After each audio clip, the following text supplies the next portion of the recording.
Well, hey there. I'm a music teacher about to listen to the Silksong original soundtrack for the very first time. I've never heard it before in my life, not once ever, so join me on this live reaction as we go through the whole thing. I'll break some stuff down, we'll learn some things along the way, and speaking for myself, I'm gonna have fun. I'm gonna invite you to have some fun with me. Here we go. We're gonna start this thing off with me putting my headphones on. We're gonna listen to Enter Pharloom.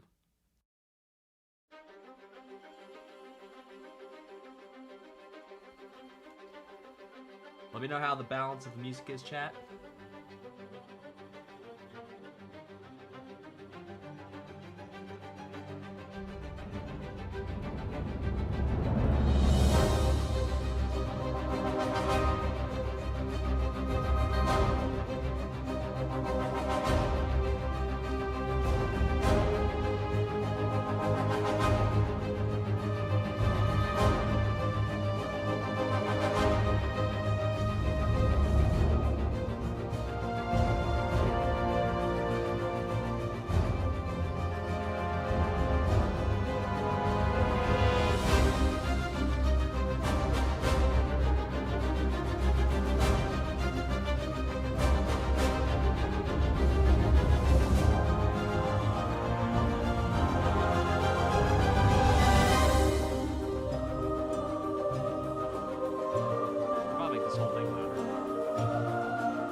Oh, be doo dee doo da da da. So it's ending on like the second or the ninth there. Absolutely delightful.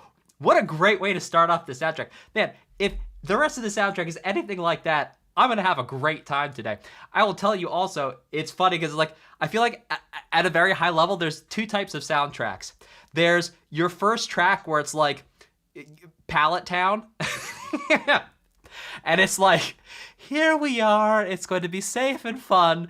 And then there's some OSTs where it's like, welcome to hell. And maybe not exactly that. And I use the H word figuratively here. And this felt, you know, not Pallet Townish, shall we say. Dramatic, fun, was awesome. Loved the composition, loved the arrangement. Let's keep it cooking with Moss Grotto.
So, a couple ideas. Because I'm early in this OST, I'm not sure which are gonna be like, are there background motifs that are come back later on? Did we just hear a motif that we're gonna hear later on?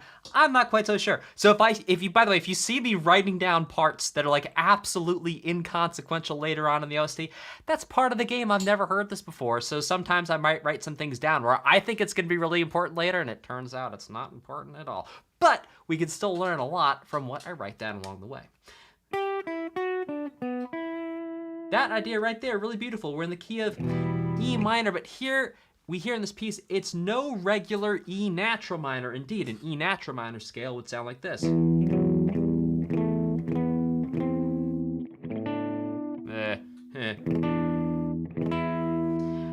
Now, what we hear here is an E minor with a raised sixth, or a natural six, which is going to be E Dorian. E Dorian. Say Dorian. I'm exploring the Dorian sound today. And E Dorian is going to have all the notes of a D major scale, except it's going to start on the E, end on an E, and it's going to emphasize as the home tones E, G, and B. So all the notes from an E minor triad are going to be present and emphasized. However, it's not using all the notes we would think of as being in an E natural minor scale, which would be an E, an F sharp, a G, an A, a B, a C natural, and then an E. And all these notes come from a G major scale, just starting and ending on an E. So instead, it's all the notes of a D major scale, which means we get a C sharp instead, which means we get a, no, I was right. I just didn't say D there. Right, we get a C sharp. Oh boy. So we get a C sharp here, which is gonna be our 6. Okay. Alrighty, let's keep rocking and rolling. Exploring the Dorian. Make me a t-shirt of that. Up next we have Strive.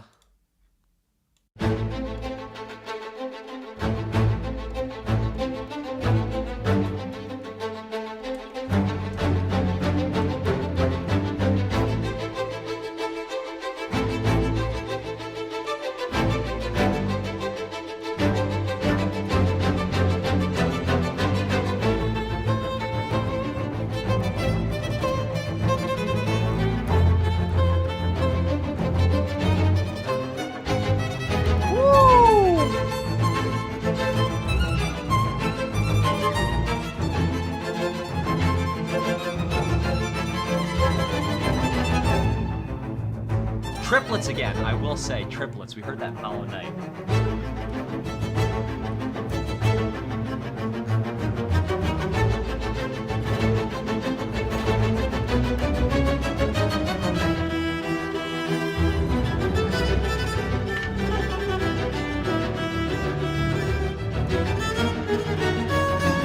Oh!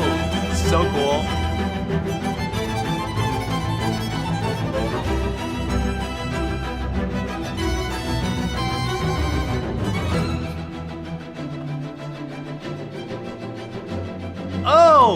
Oh, that's gnarly.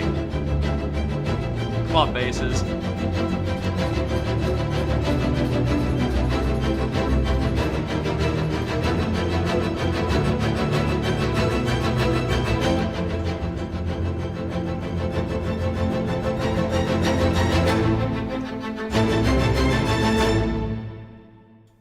Oh my, yes!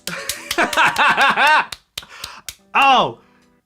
I was enjoying that so much. I wasn't paying attention to the music theory. I was just fanboy mode there. That was just awesome. Oh my gosh, that was fun. Let's talk about dynamics. Dynamics is the difference between loud and quiet in a piece of music. And right there, we could hear the shaping of the dynamics. It got quiet and then it was building, then pa! A big hit and then coming back down. And man, those dynamics changing, that follows one of the principles of creating music. One of the principles of creating music is that contrast is key. And I like saying it like that because we have the double k sound. We got that alliteration. It's easier to remember. Contrast is key. Another thing too, you know, you can, C-A-N, can, get that type of contrast out of VSTs working with software instruments, but like it takes a bit of work and automation to get it to that point. I mean, that's some elbow grease playing around with the volume and the gain automations and also the articulations and everything. So as far as I could tell, that was live. Those were live players, and that was just tremendous. And that is an advantage of having live players for your piece of music, is you can get that type of, yeah, that type of contrast and that type of humanity in the music. All right, let's keep it going.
Oh, so beautiful.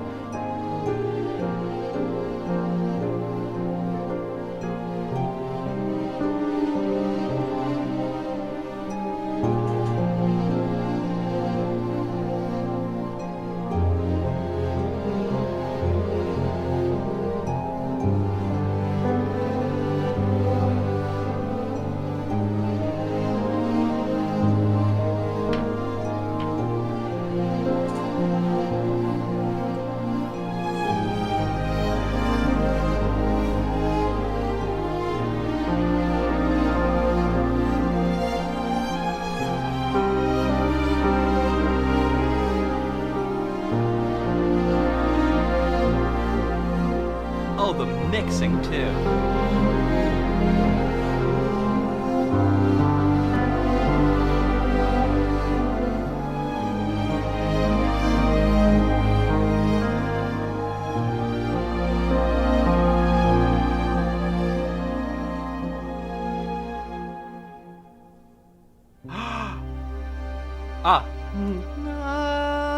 There's that ninth again. So we're seeing actually a theme of ending on the ninth. We also heard some triplets early before that we heard in Hollow Knight, if I'm not mistaken. Not in this one, a couple pieces ago. So this piece is in the key of C minor. And in fact, if you hear the sound I just made, you might be like, well, it sounds a little bit different from what I just heard, but you can hear the connection. That's because it's the same key. Now we heard a really interesting idea, which was this.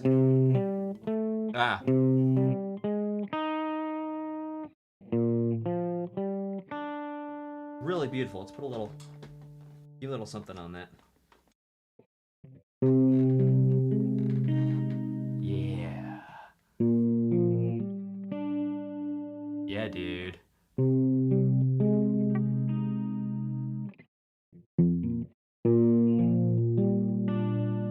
There it is. One more time.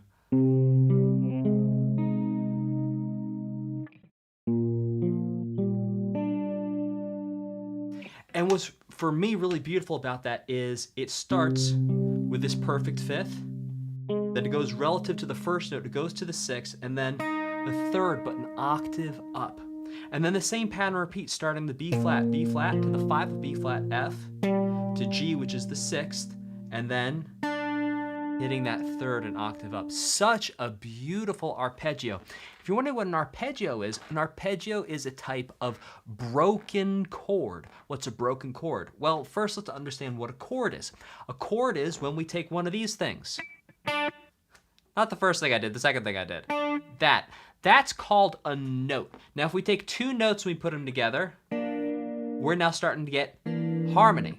So if we get a whole bunch of notes together, that's going to create a C minor chord. And if we break that C minor chord up into its individual notes, we get a broken chord. And so what we can hear here is a type of broken chord. Right, so the type of broken chord we're hearing here,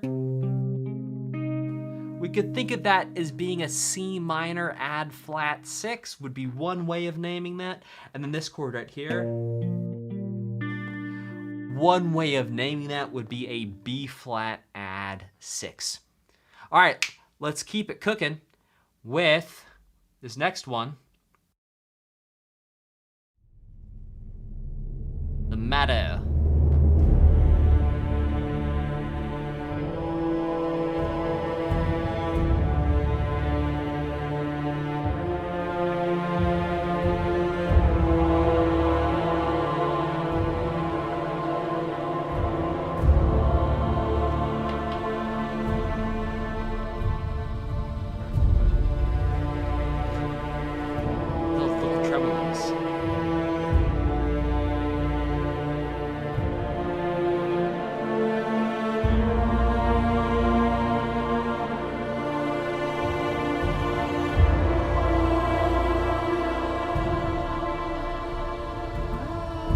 Again, that ninth, that second.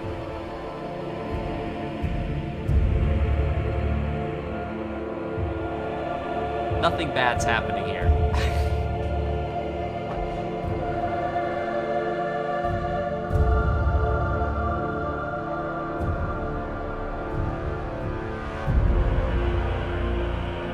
Oh, love that.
Yeah.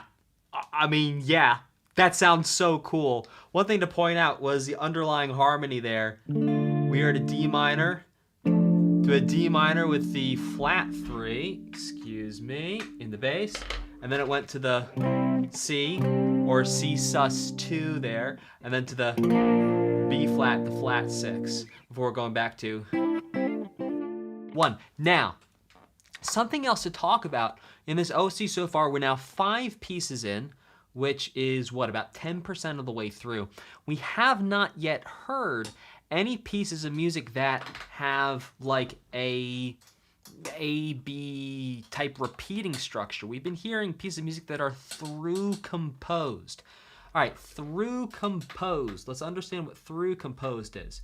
Through composed means we might have like a section here. And by the way, you might be saying, well, actually there was this one part in piece 2 where we heard this one thing about, all right, I'm speaking in generalities here. What I'm saying might not be 100% watertight, but directionally, at least for the last 2 pieces.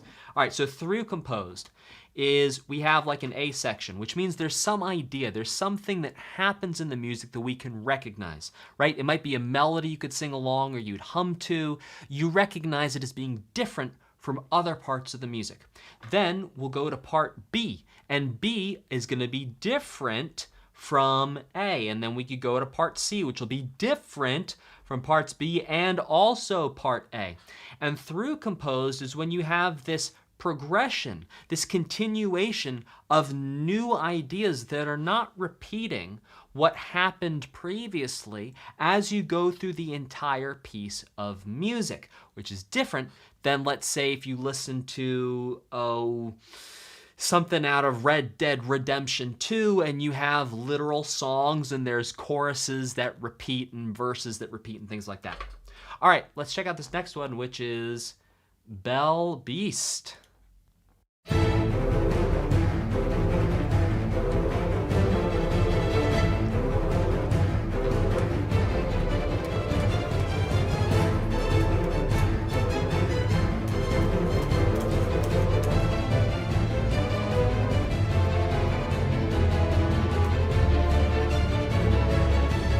Oh my.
Oh, so cool.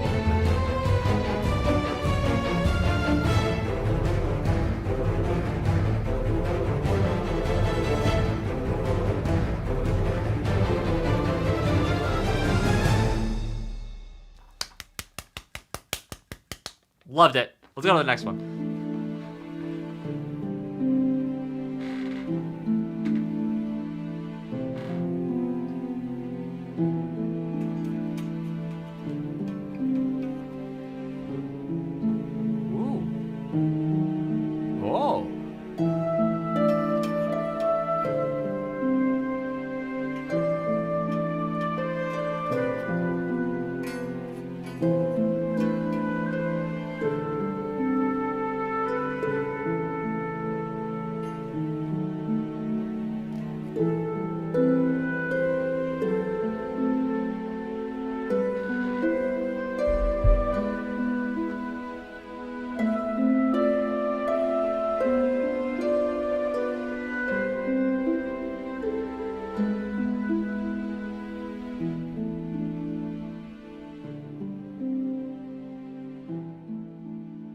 Oh my gosh.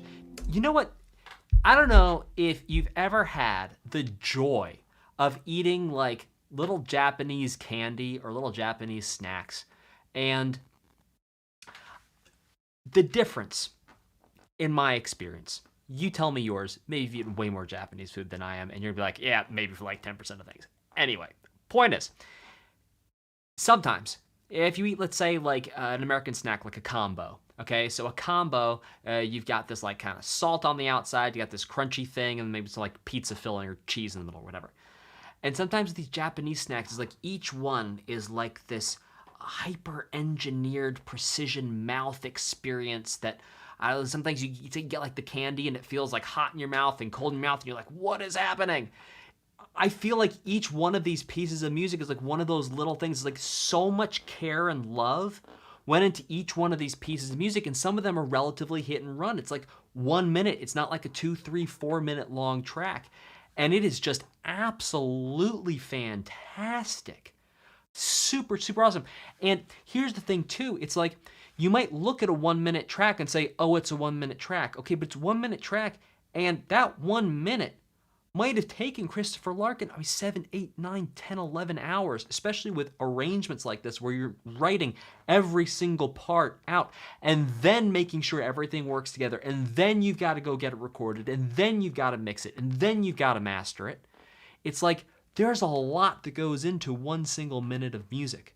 There's a lot of love and a lot of care from a lot of people. Man, absolutely gorgeous. Let's keep it cooking.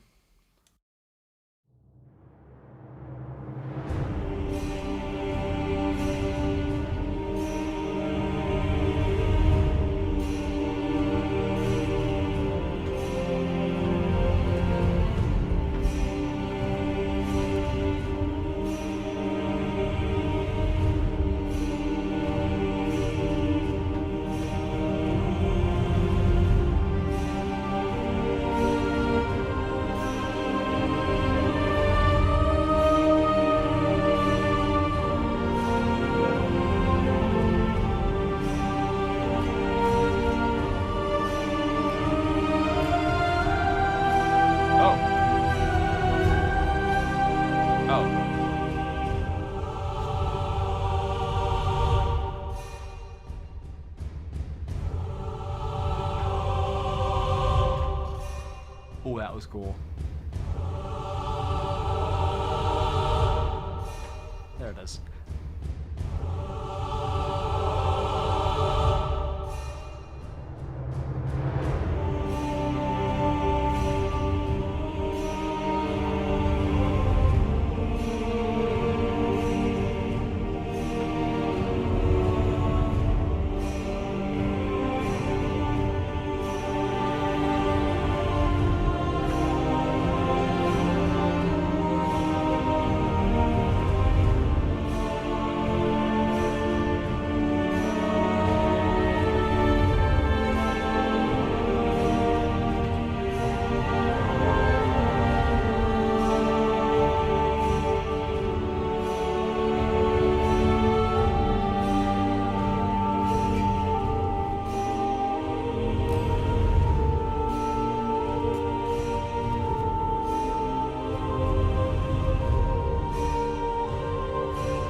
Oh, so cool. Oh, so cool. Oh my gosh, that was cool.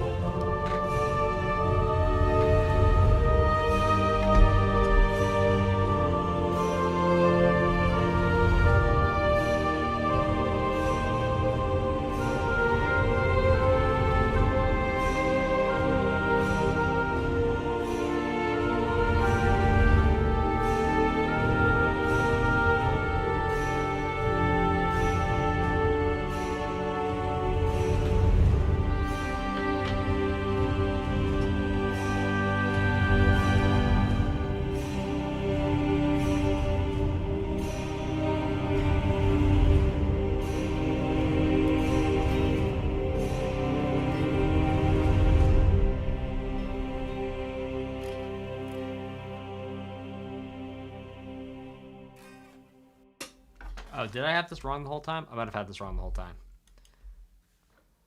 Hold on.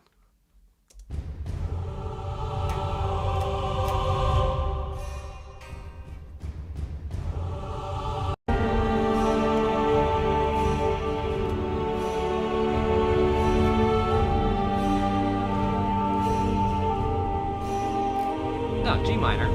All right. I was like, oh my gosh, did I just think about this entire piece in the wrong key? Which, by the way, would not be the first time that I have been on a live stream with 400 people watching and, you know, got something wrong. But looks like I might not actually have gotten it wrong this time. So what we had here...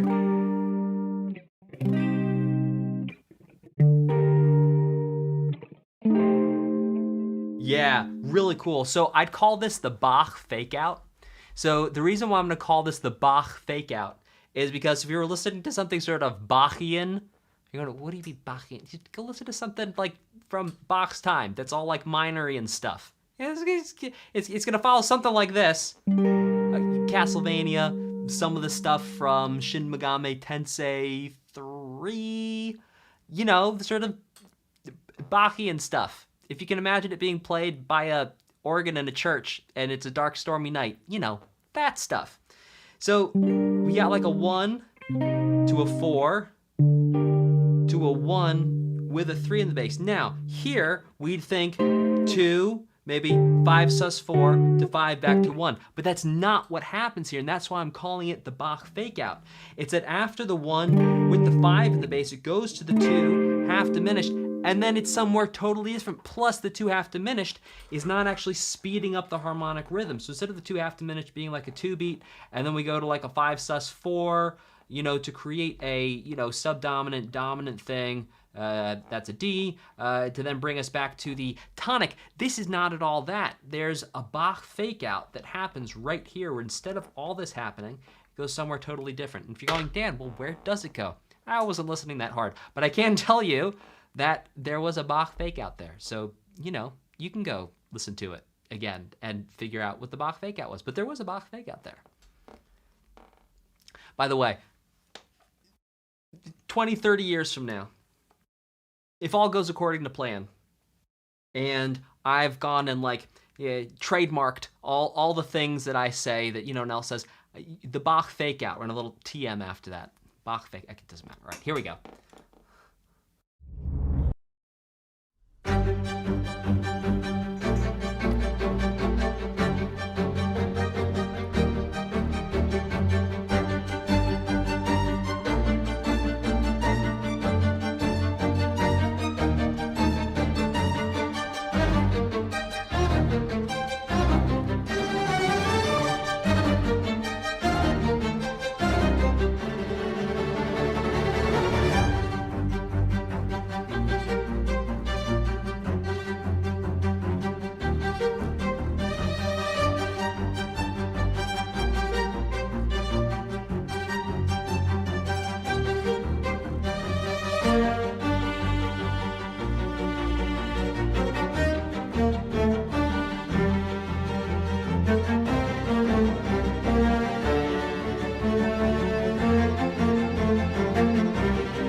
Come on, baby. Ow!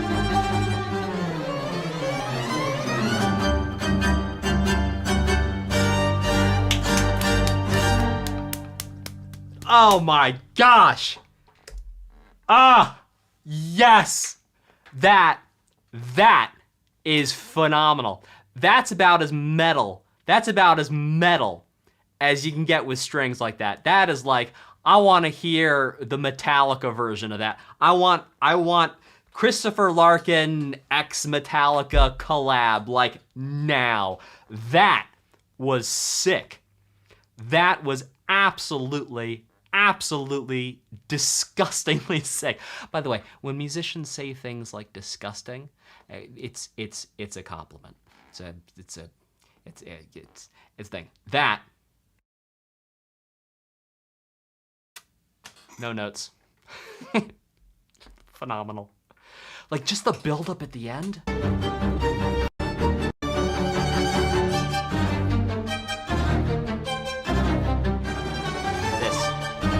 All right, building into it with these.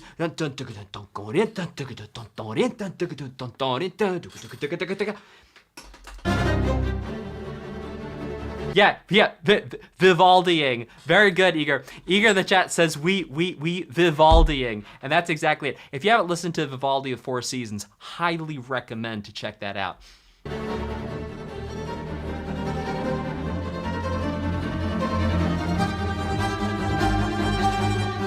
See, for me, dude, that could have gone on for another, like, like right here. This, oh my gosh. Like, dude, I would have loved for that to build up even more, even though it's kind of predictable. But dang, dude, that was absolutely sick. Absolutely sick. Wow. A+.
Again, ending with the ninth. Ending with the ninth. Now, all right, let's explain what that is. All right, so in any key, for example, this piece of music we just heard is in the key of B minor. So if we think about all of the notes that go into the bucket that create this key, that really are just in the key. They're homogeneous. They are endogenous. They are... The word we use in music is diatonic. I was trying to figure out a different word for you, but hey, diatonic will work. All right, so if we think about all the notes, we're gonna have a B, C sharp. We're gonna have a D, E, F sharp, we're gonna have a G, and then we're gonna have an A. Now, if we give all these a number, we'll have B is 1, C sharp is 2, D 3, and so on. And what happens is we have, and this is the way I like to think about it, 1, 3, and 5, these are called home tones. Home tones. And home tones are going to give you a feeling of resolution. The most powerful and potent feeling of resolution you're going to get is going to be off home tone number 1. Now, the other notes, I call these guys adventure tones. Adventure tones, why? Because any story that's interesting and it's worth its salt has something that happens in it where you start at home and then you go off on an adventure, and then eventually at the end, sometimes you come back home. The same, but changed. Whatever. You can look up Joseph Campbell's The Hero's Journey. Now, so we have home tones, adventure tones. So what's happening is we're hearing, when I say, oh, he's ending on the 9th, or oh, listen, the 9th's in the ending chord, what I'm saying is that if we were to continue this series of numbers and letters, 8, we'd be back to B, 9, we'd be back to C sharp, only it sounds higher. So instead of this C sharp, it's this C sharp. Type a 2 in the chat if you can hear that those two sounds, they're similar but different. There's a similarity between them. Now, the similarity is that this higher one is actually cycling at double the frequency, or the double number of cycles per second as this one. So it's actually, your brain is actually spotting a mathematical connection between the sounds. So 2 and 9, they're connected. It's got the same name, so they're both C sharp. Just one is vibrating at twice the hertz. Well, vibrating, oscillating at twice, well, cycling. I'm so sorry, physics majors. Is cycling at twice the rate of the lower one. Okay, so when I'm saying, oh, the chord's ending on the 9th, is what we can hear is Christopher Larkin is bringing in home tones. He's bringing in a 1, a 3, and a 5. In this case, we call it a flat 3. He's bringing a 1, 3, and a 5. Now, when I'm getting excited and say, oh, the 9th's in there, it's because he's also bringing in the 9th, and he's adding the 9th or the 2nd to the ending chord. So the ending chord isn't just, let's say, we're in the key of B minor. B minor. I know how guitars work, don't worry, I got it. So we have B minor here. Now if we were to add the 9th, it's gonna be quite the finger stretch. There it is. Play it for you again.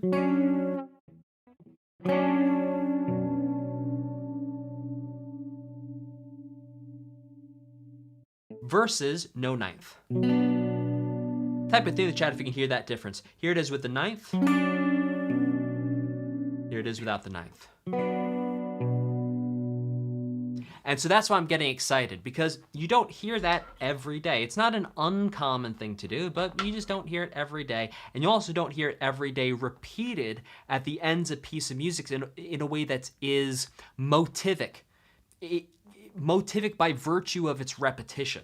Not motivic in the sense that it is a leitmotif, like it's representing a person, place, or thing, but motivic by virtue of the fact that it is an instance of an idea. A motif is the smallest recognizable idea you can have in a piece of music. We're recognizing that small idea. We're saying, okay, it's appearing at the end of multiple tracks of this OST.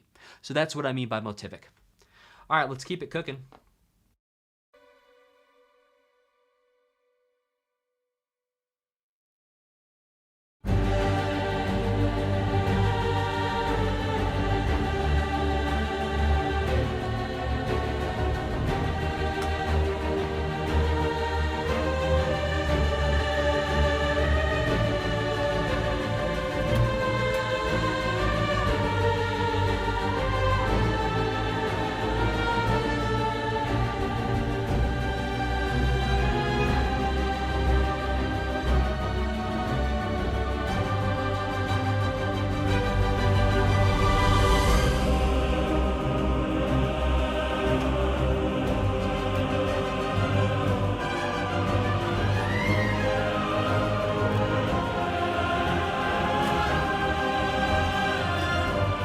little bit less of a Bach fake out here.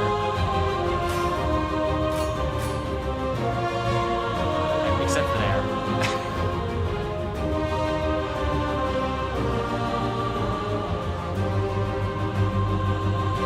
Sequence with change in harmony.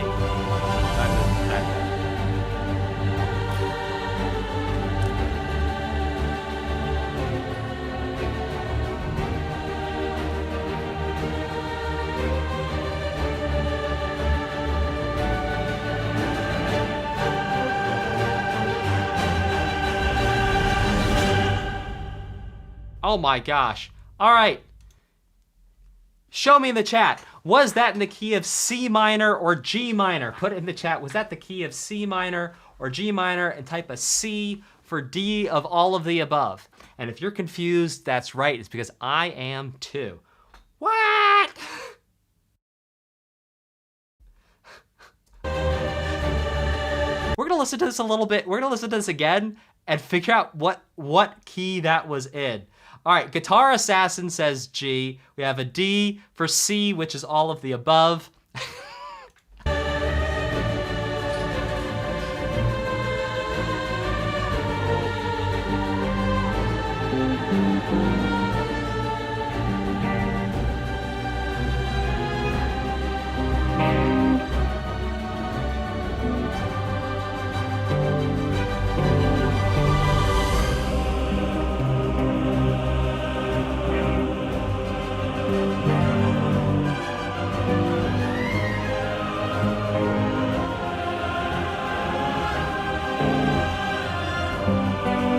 C minor.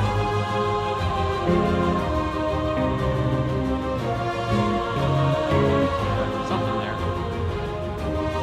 All right, point is, it's a bit of both. Yeah, Iger, I think you're right on it.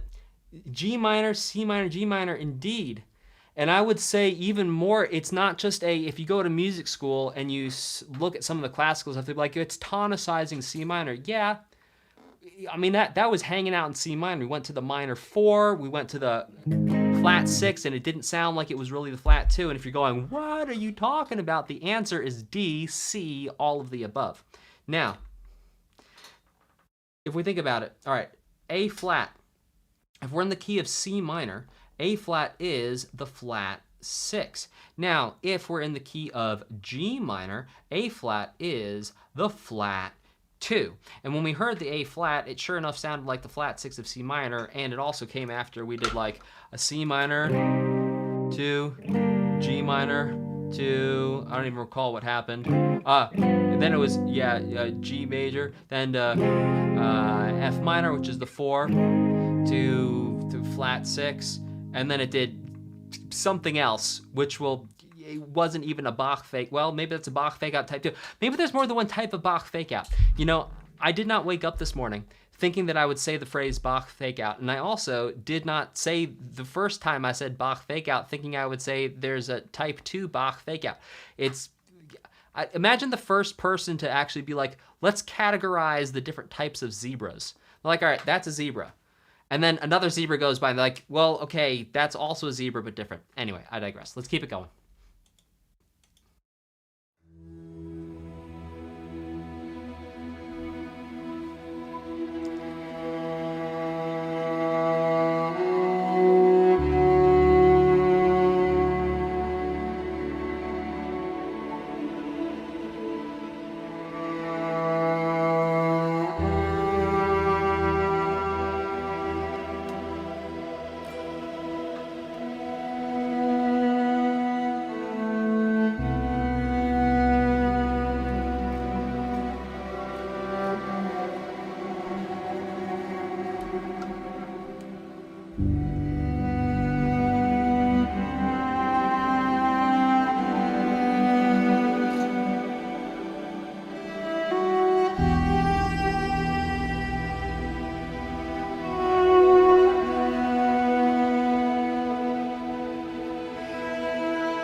C sharp in there?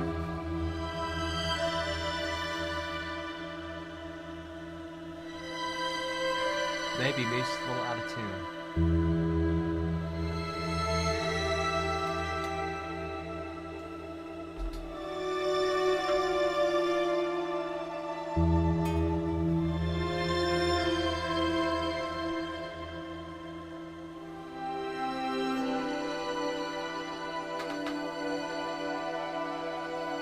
Is there a connection between this and the very first piece of music we heard in the OST? Because they're both in the same key, they're both in E minor, that's why I ask.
Absolutely beautiful. We're going to keep it cooking to Incisive Battle.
Yeah, question for you.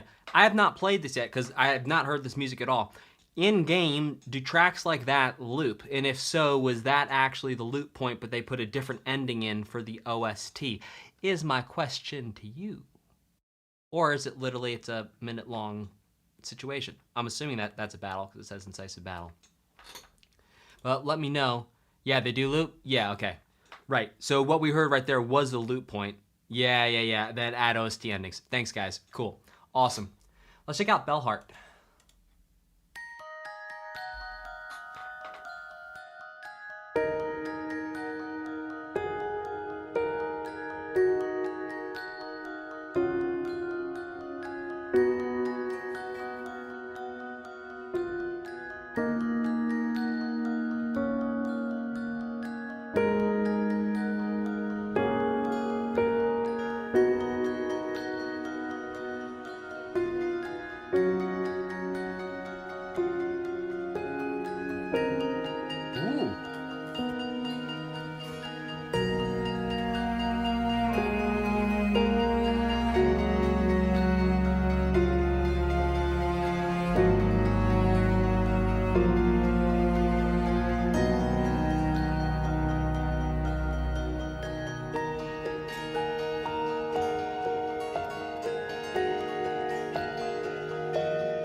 chimes, more likely than bells.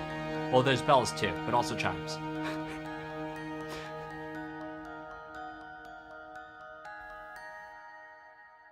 Oh, man, this is such a treat to listen to. This is so well done. It's so tasteful. Type a 3 in the chat if you're finding this to be tasteful. Let's check out Widow.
Oh, come on.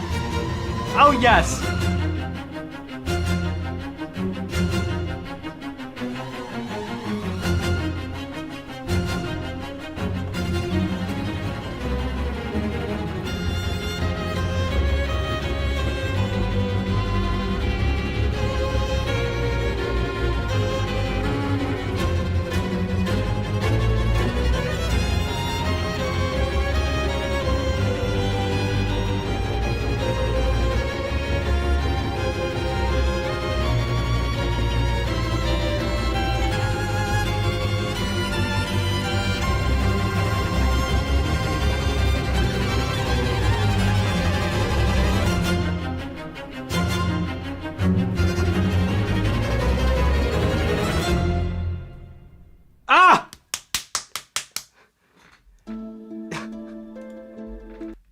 After I hear a piece of music, yes! That was sick! Absolutely sick!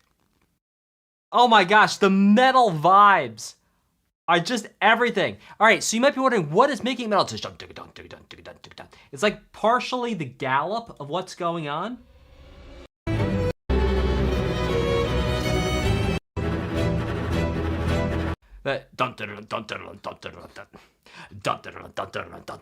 That's metal, man. By the way, if you're a gamer who wants to compose your own music, I put a link in the description. And check that out. I put a whole bunch of resources for you. It's a music composition starter kit, so you can start creating music, and it's all for free for you. And check that out. It's in the description. Get your starter guide in the description. Just click on the link. It's free. All right, let's keep it cooking with this next one.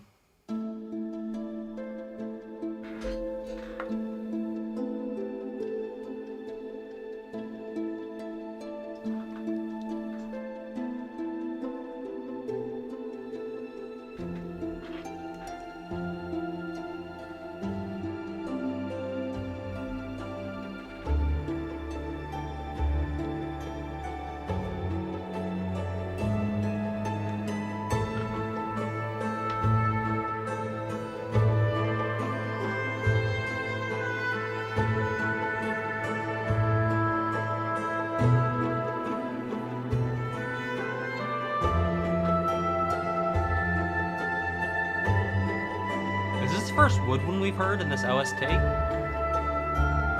have I forgotten already?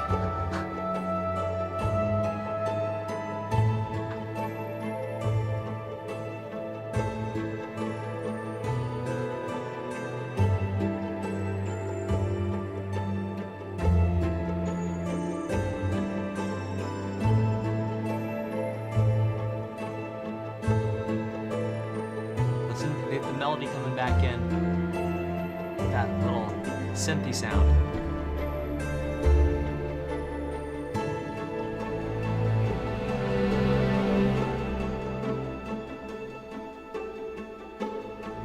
Dynamics, baby. Yes!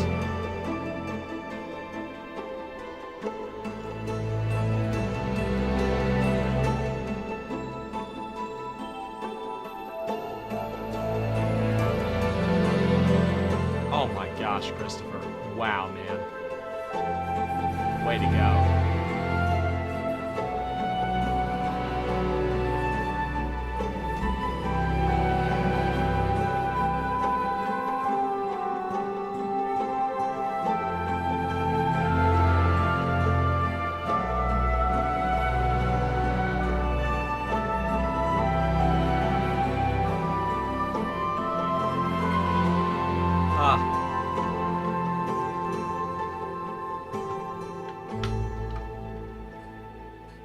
Man, one small thing I want to point out to you here, which is just a fun detail, is the call response that happens right here at the end.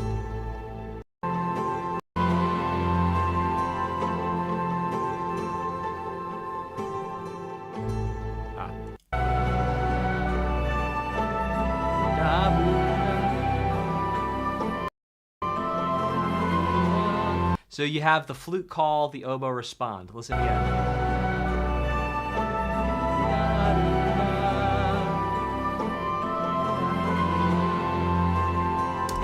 Beautiful call response. Let's keep it cooking. Sister Splinter. Oh, yes. Oh, yes. Oh, yes.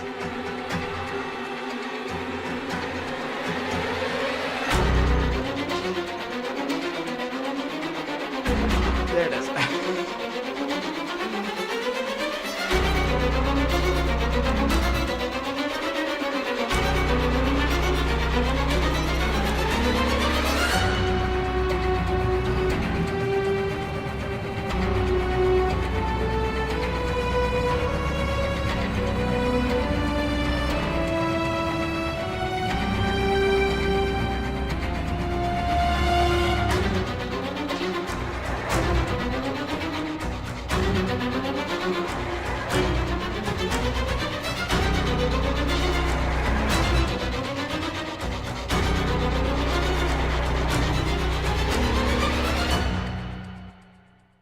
Oh my gosh! Alright, something cool to point out here. As far as I can tell, there's actually 2, possibly 3 different passes recording the strings here. The first pass we can hear, and if you want to know what a pass is, it's like, okay, let's say we hired 20 string players to play this thing. It might not be 20, it might be many fewer than that. So, you know, yeah. I might have gotten the number completely wrong, but let's say it's 20. It might be closer to 8, but whatever. You get 20. All right, the first time they go through, they record. They do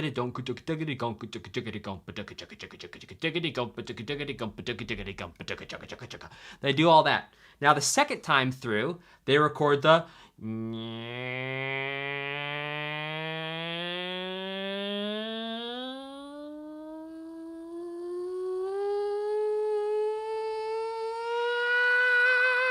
stuff.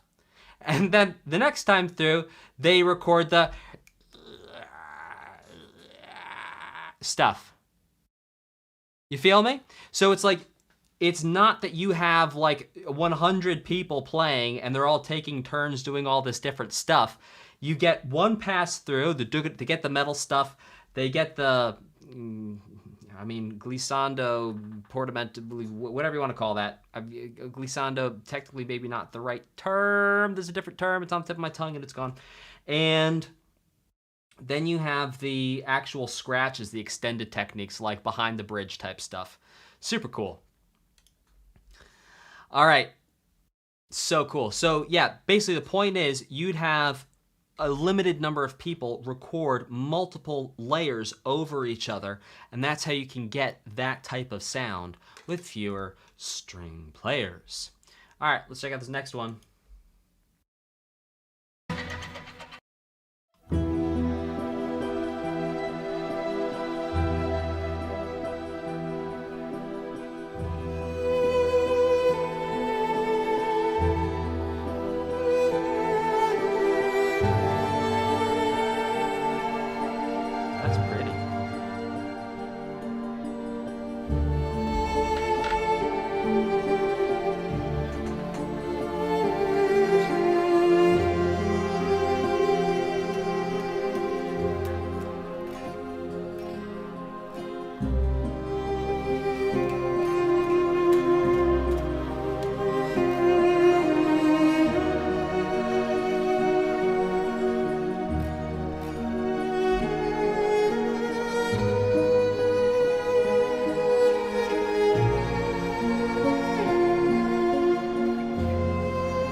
Okay, so there was an interesting chord harmonic motif. Might be a better term than that, but I'm not thinking of it right now. So the way we think of it here, we had a C minor to a E flat. We also had a F minor to a A flat minor. And so what we can hear, and this is something, if I'm not mistaken, you can also find in Final Fantasy VII, a whole bunch, is we have a minor chord that's moved up by a minor third and kept minor. In fact, if you go back, watch my streams of the Final Fantasy VII, I recall saying something like this a whole bunch of times. You'd have like D minors to F minors. Nobuo Uematsu was doing all over the place. So really interesting effect created by this in it's a floaty, disconnected type of way, and it creates enough contrast in a way that moving from a minor here to here doesn't really create.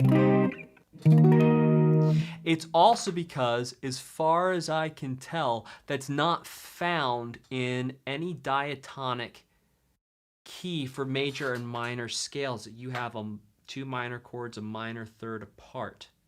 No. Okay, so that's part of it too. So if we think about it, we have, let's harmonize the A flat major, E flat major scale. All right, so we have E flat, we got F minor, G minor. Okay, those are two minors, but they're a whole step apart. We go to A flat, B flat, C minor, D half diminished, back to E flat major 7. And so by virtue of the fact that you're taking two minor chords and moving them a minor third up and down between each other, you're breaking and going against the cultural conditioning of everyone's ears from hearing diatonic music their entire lives. And so by virtue of the fact that you're doing something that is not found in any harmonized major or minor scale, natural minor, to be clear, and major scale, you're creating a sound that is going to sound otherly. It's going to sound otherly. It's going to sound a little bit different. All right, let's keep it cooking.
track they heard that day was absolutely haunting.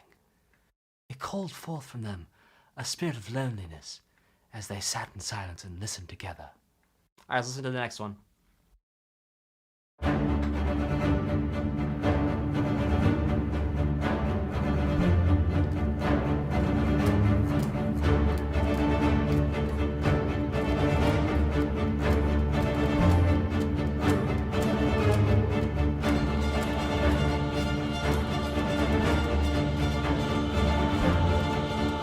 Come on, ostinato.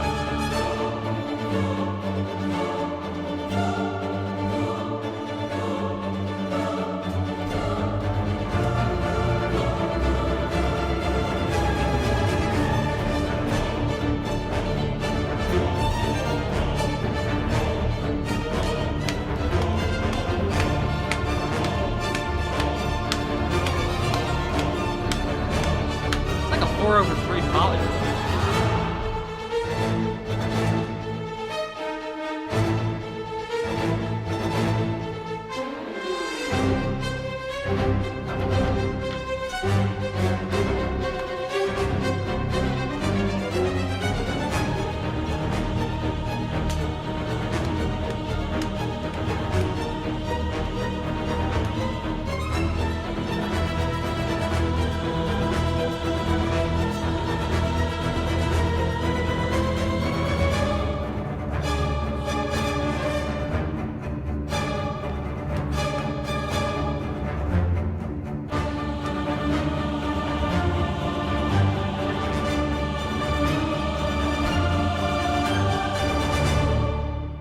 All right, we're gonna go back and find that polyrhythm thing.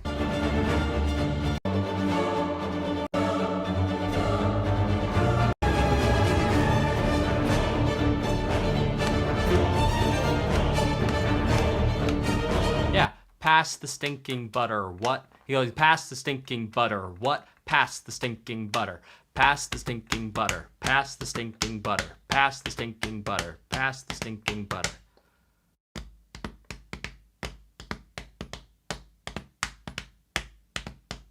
That's how you remember 4/3 polyrhythm. Pass the stinking butter. Pass the stinking butter. Pass the stinking butter. There you go. All right. So you're and then you say what there because there's like a there was a punch. So it's pass the stinking butter. What? Pass the stinking butter. Pass the stinking butter. What? Pass the stinking butter. All right. Let's keep it going.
That's that minor third again.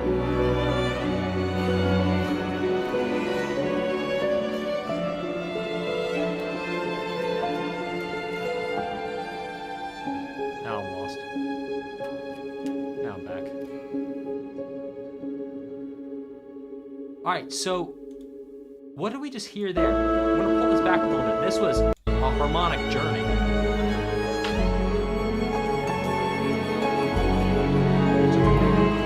4, 5.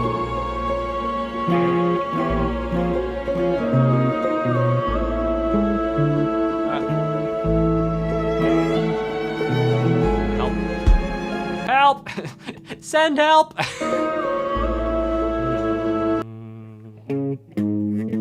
Right, okay.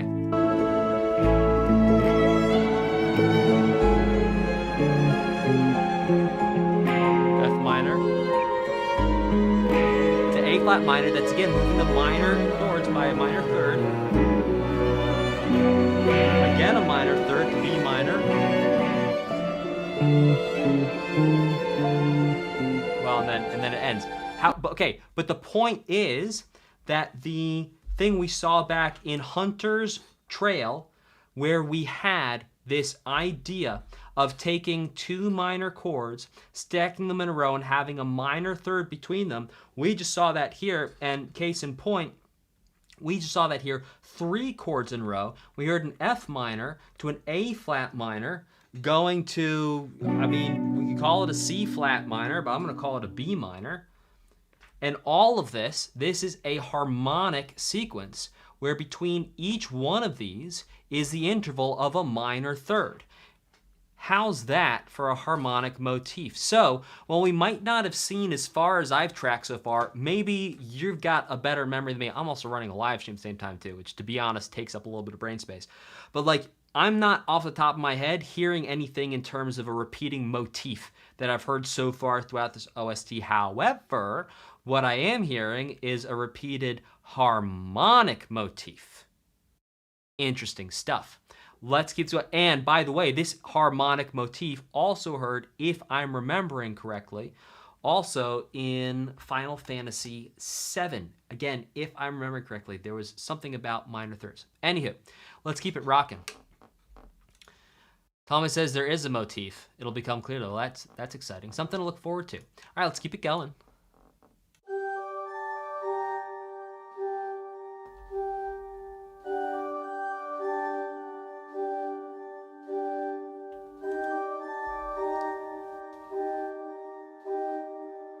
Don't stop on this. Let it go to the next one. Type a 1 in the chat to let it go straight to the next one.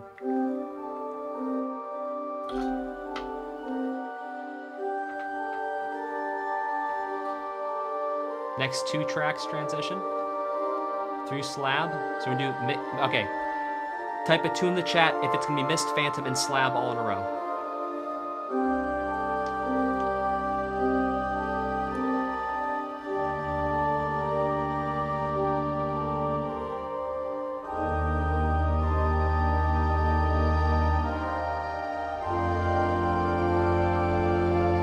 Okay, not Slab. Got it. Thank you.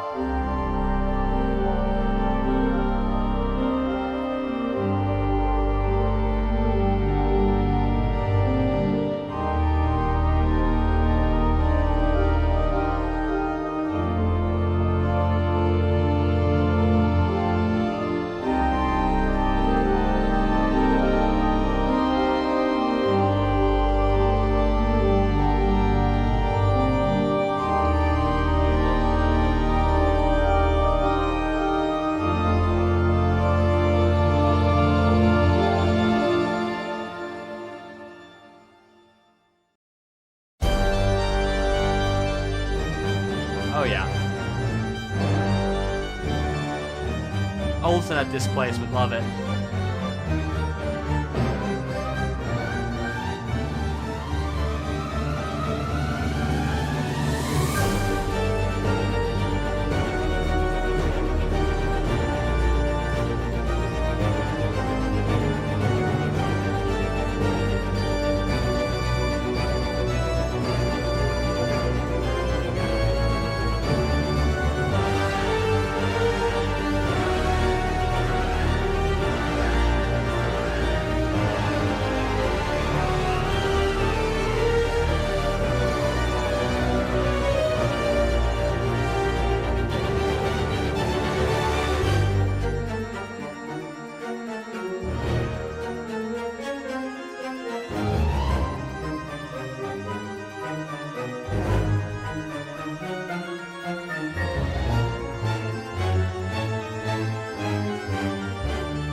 Wow. Absolutely insane. And thank you very much for cluing me in on listening to both of those in a row. Something I want to point out about this piece of music actually brings me back to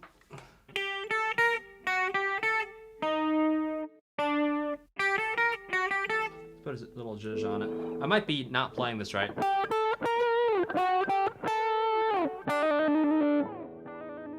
But that whole thing. And yeah, I know I'm paraphrasing with the trill there. However, that is a motif that we've spotted. So we're gonna see if that motif comes back again, and I'm actually gonna write that motif down. This entire soundtrack is absolutely killer. Type a 3 in the chat if you're having a nice time. Type a 3 if y'all having a good time. Hey, yeah, yeah. Say something in Spanish. Don't stop the party. Hey, yeah, yeah. Say something in Spanish. Don't stop the party. Slab. Awesome stuff. All right, the slab. We had this sequence here. We jumped up that. That should be a 7, not a 3. Sometimes when you write and sing Pitbull at the same time, it doesn't work. And you say, well, damn, were you singing Pitbull? Because you just said say something in Spanish. That's right. I don't know what he said. It was something in Spanish. So, okay. All right. Florafona asks, what do I think of the OST so far? I love it. This is awesome. I wish I wrote this. This is so cool. This is awesome. This is straight fire. This is great. All right, let's keep it going.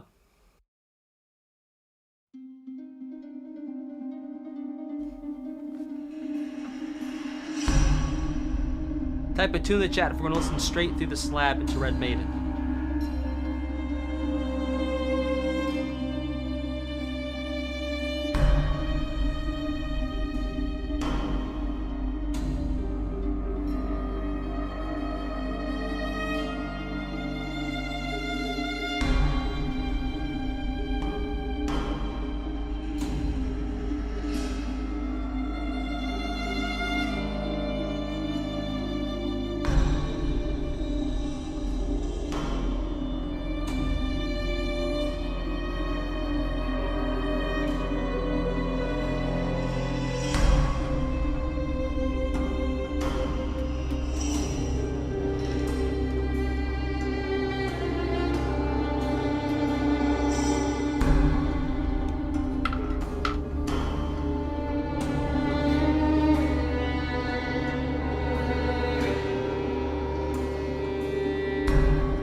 Technically motif there, I think we call it simplification.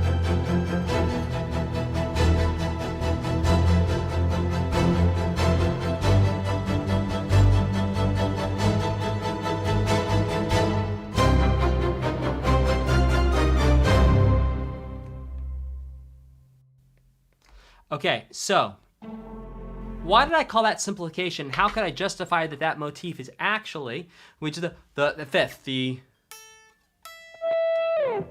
that we heard? All right, how am I justifying that simplification? Well, if we go back and we look at the motif of the very first piece of music, we had this.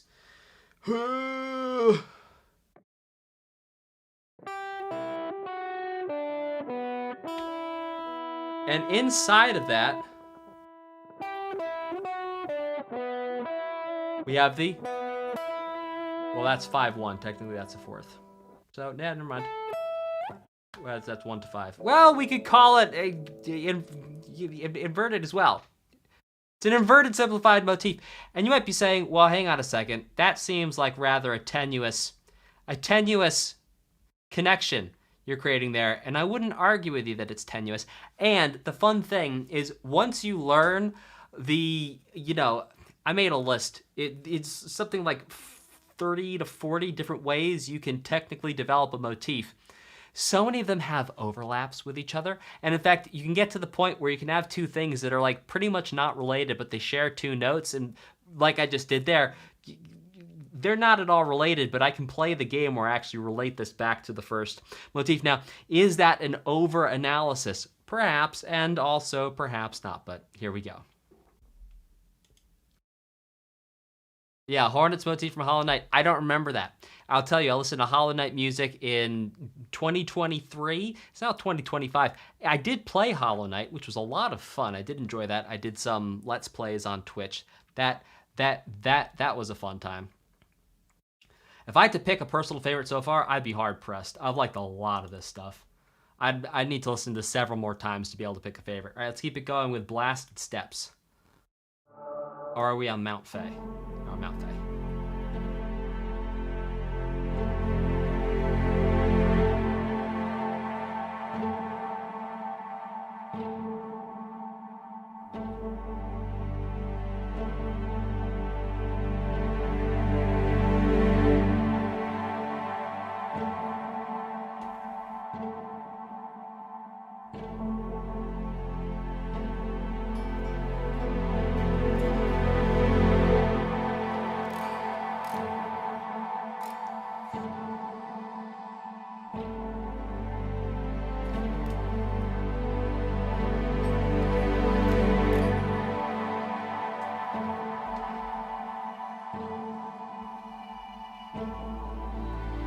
Ooh. Oh.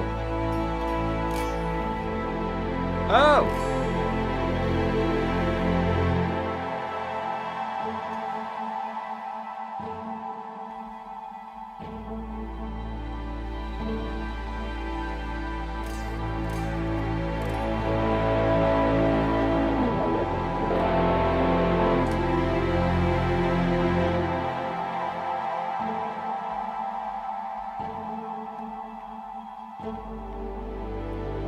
Oh, gorgeous.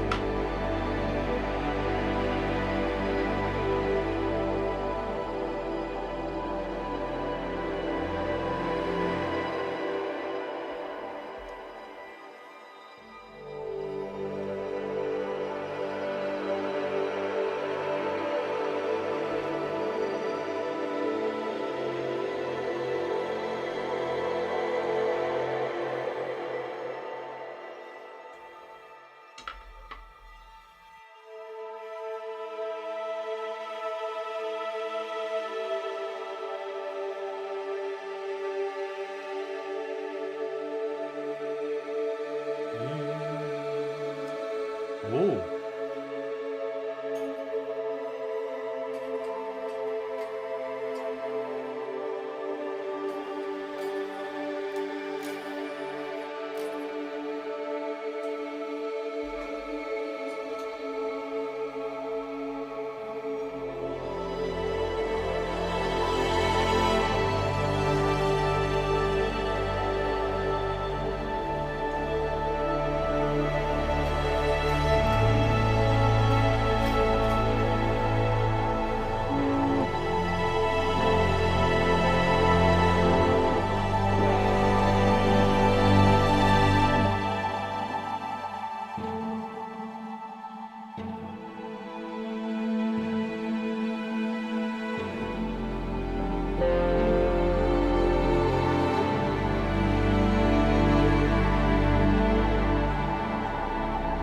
Oh!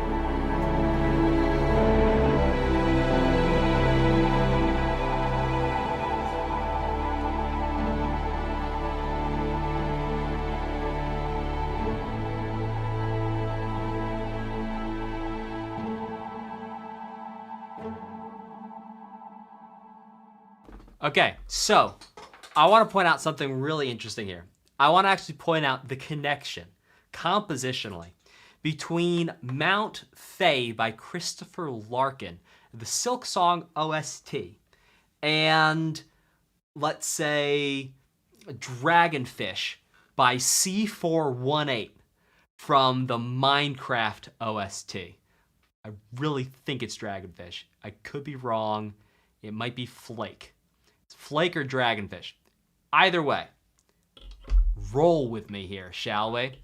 Okay, what's the connection between the Minecraft C418 and here, this Christopher Larkin track right here? Well, it comes down to one simple principle. The principle is establish a tonic area and then go drop a subdominant chord with low bass. All right, again, you establish a tonic area for an extended period of time, then you drop a subdominant chord which has a low bass in it. So, how does this work? Well, right here, we're in the key of A minor. It also goes to A major a little bit too. So that A minor, that tonic area gets established. We know we're here. We know we're in A. Now, here's what happens next, is it goes to the flat 6. The flat 6. Now, the flat 6 is going to be an F major. And that F major has the notes of F, C, and A. It's one note away from being a D minor, so I'm going to call it a subdominant area chord. And when it has those low notes in it, that low F, that's what gives that emotional punch. Now, you can also do this with the 4 chord. The reason I bring this up is you can hear C418 do the same exact effect, the same principle, but instead of using the flat 6, actually go to the 4, and not the 4 minor to be clear, but the 4 major after having established a minor tonic area for an extended period of time. So cool. Same exact principle, works the same way, has a oomph of an emotional impact when that subdominant area chord drops. Let's keep it cooking.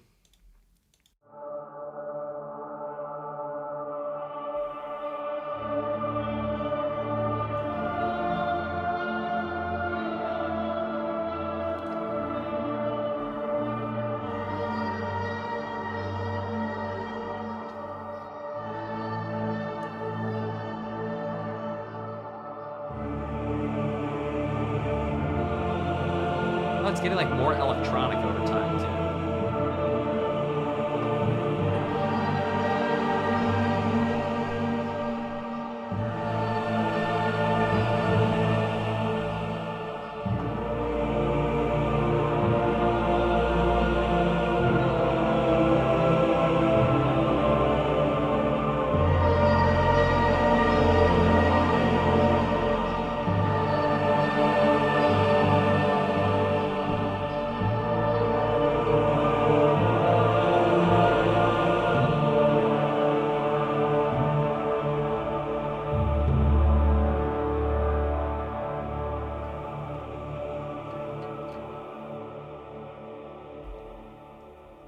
Now, at the foundation of it, we've actually heard this a couple times. We hear a perfect 5. A what? A perfect 5. A what? A perfect 5. A 5. You have a first, a second, a third, and a 5. It's a perfect 5. A perfect 5. which gives that heavy feeling. Why? Because we can think about it as instead of it being like a power chord, we invert it, we bring the fifth down to the bottom. That makes a perfect fourth instead of a fifth.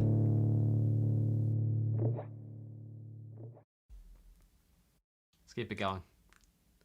You what?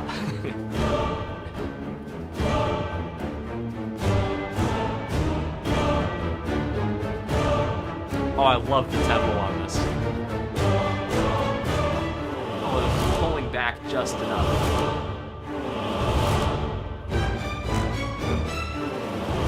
Oh gosh. Oh my gosh.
Oh my gosh, and transforming the motif.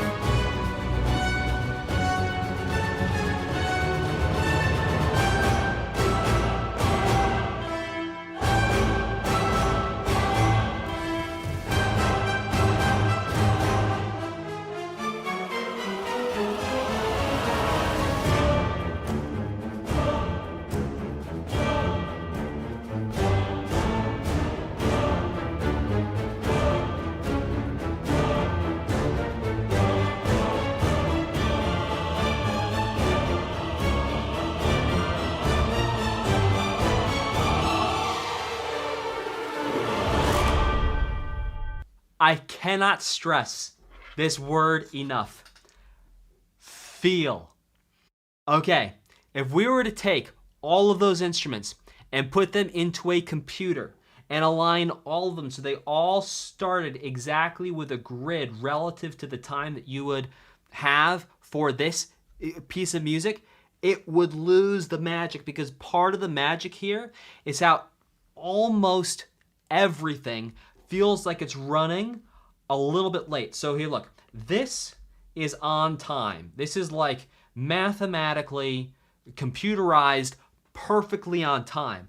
And what we can hear in this piece of music is everything is just a little bit, it's just a little bit late. But because it's just a little bit late, that creates a feel or a feeling that you would not get if everything was perfectly, the word is quantized.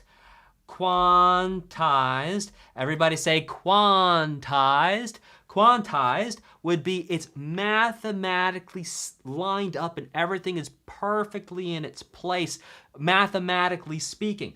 And what we can hear in this example is things are not in their place mathematically speaking, which is the superior option in this case. So there you go. The feel is it's got this molasses syrupy inevitability. And we think about Last Judge, it almost has this plotting inevitability of government. Yeah. Right?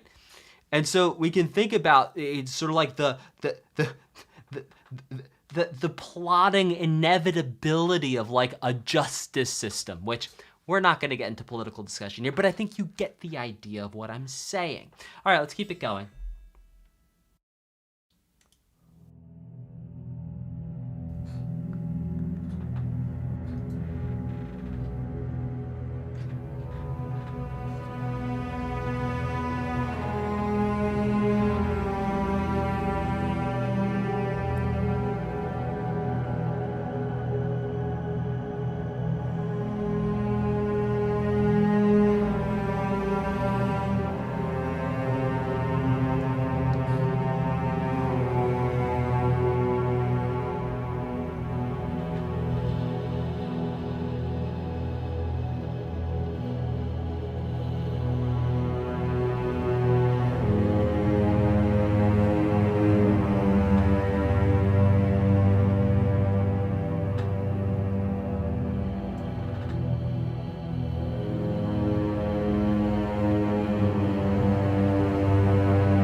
Jason, no, David in the chat says, is this guy okay? No, David, no, I'm not okay.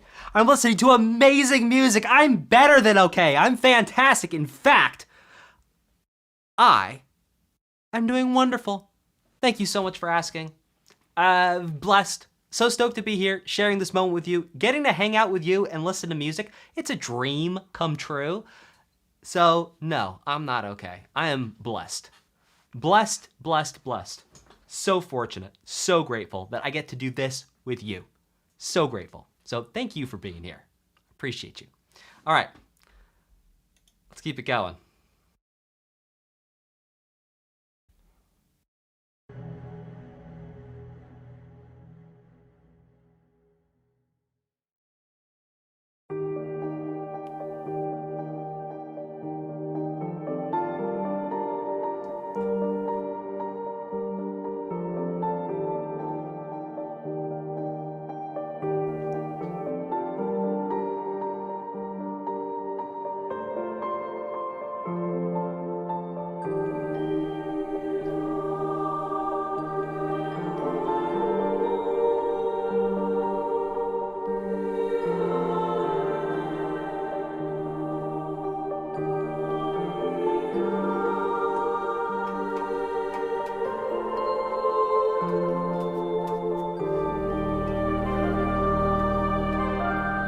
Oh my gosh, that reminds me so much of...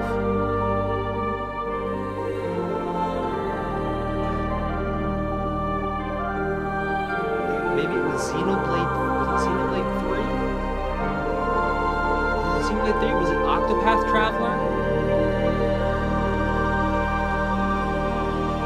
There's like 3 OSTs that have that perfect fifth thing in it.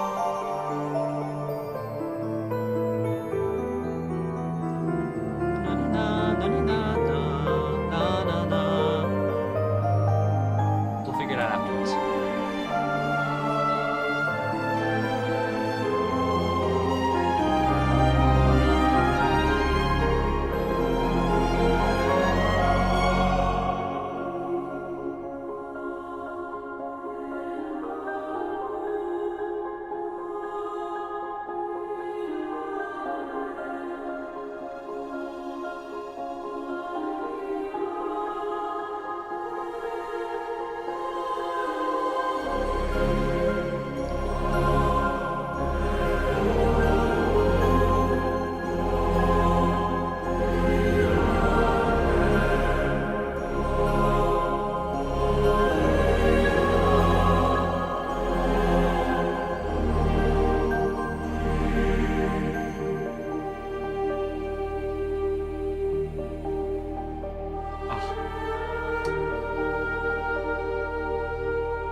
All right, help me out.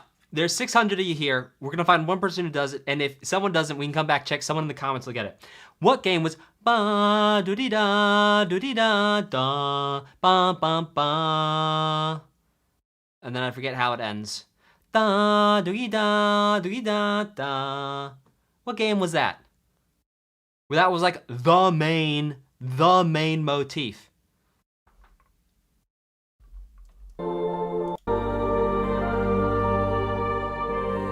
Fire Emblem, thank you.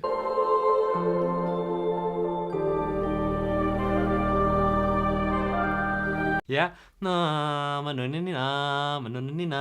Yeah! Yes! Alright, now you guys are hearing it, right? But here's the thing, Fire Emblem's not the only one. There's that, like, again, we're coining phrases left and right here today. I'm gonna call it the Japanese perfect fifth. I'm gonna call it the Japanese perfect fifth. Why? Because you hear Japanese OSTs and they got the perfect fifth in it, and it's like a thing. Like the... It's like a, you know,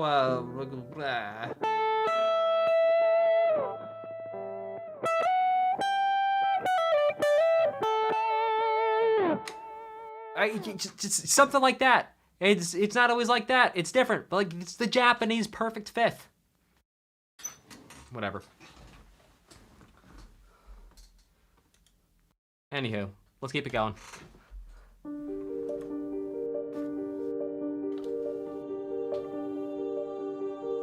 Yeah, Xenoblade 3 might also have it too.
Let's keep going to the next one.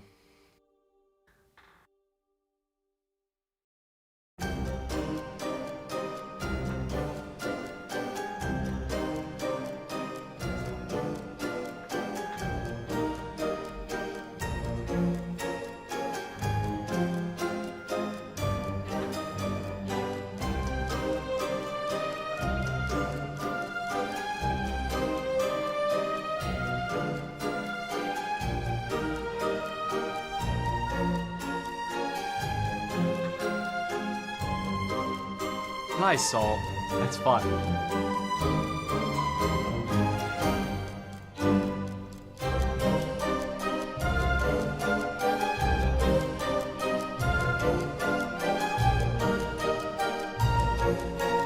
Percussion on the sides.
Sorry.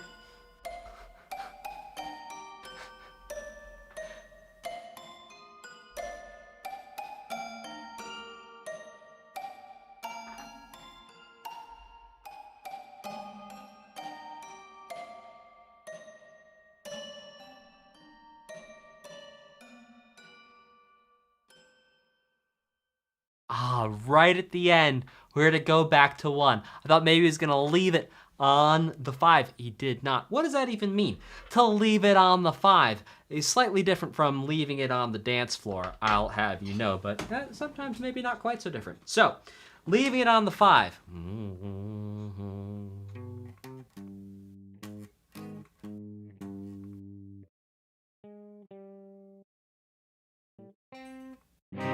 So here's the 1. Now, if we hang out in 1 for a little bit, let me take this off here. Maybe go somewhere else. Back to 1. Now we go to 2 maybe. 5. Now where do you want to go from here? Back to 1. But if we don't go back to 1 and we stay on 5,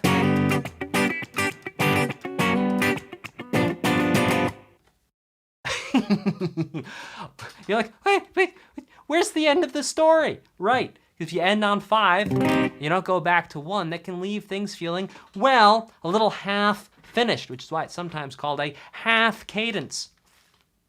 And I thought perhaps he was gonna leave it on the 5, and he didn't. He brought it back to 1 right at the very end. Let's keep this going.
Triplets.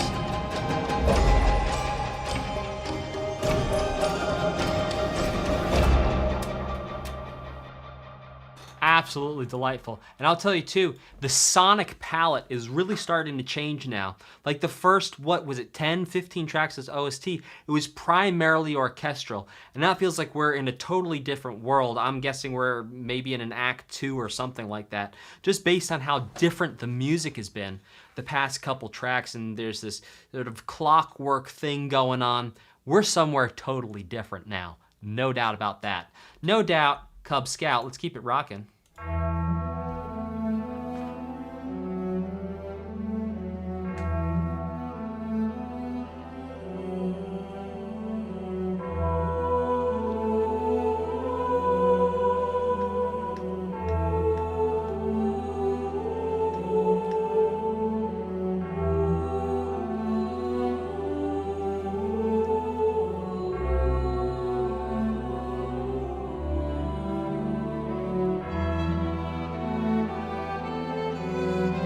Right after say it's changed, here's the orchestra back.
And no ninth in that ending there.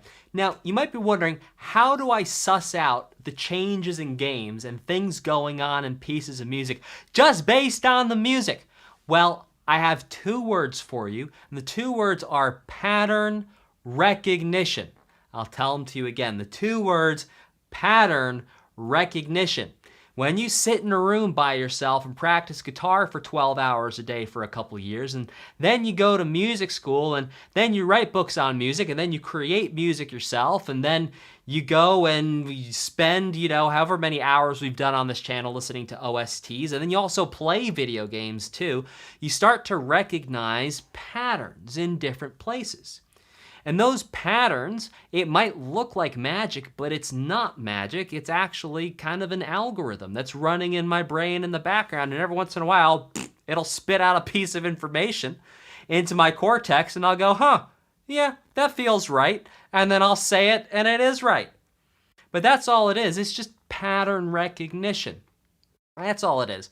And if you want to go spend 12 hours a day making music for a couple years and then also play video games and pay attention to the music and also learn about music theory, you'll have that pattern recognition too. Excellent. Yes. All right, here we go. Let's keep it cooking.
I don't know if any of y'all listen to classical music radio, but that felt like it needed a classical music radio DJ. That was Trobbio in D minor by G minor by Christopher Larkin, played by the United States Symphonia Bobonia, part of the Bologna collection. That was awesome. That was fantastic. I'm sorry. If you're a classical music DJ, I'm not making fun of you. I'm just appreciating you and like how that whole thing goes. Anyway. All right, let's keep this going. And by the way, look, if you're saying, all right, how do I get that pattern recognition? Like, I want to create music. I want to understand music. How do I get that pattern recognition for myself? Well, I've made you a free starter pack for composing video game music. I put the link in the description. If you're watching the video on demand, I'll put the link in the comments. Go ahead, click that link. It's totally free for you forever. And you go ahead and check that out. All right, the next one.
Ah, so pretty.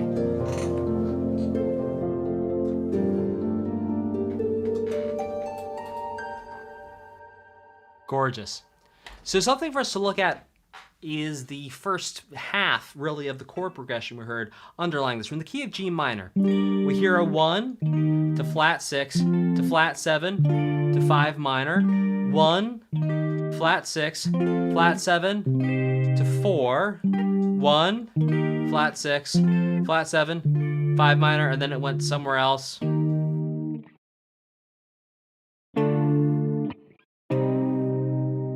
Something.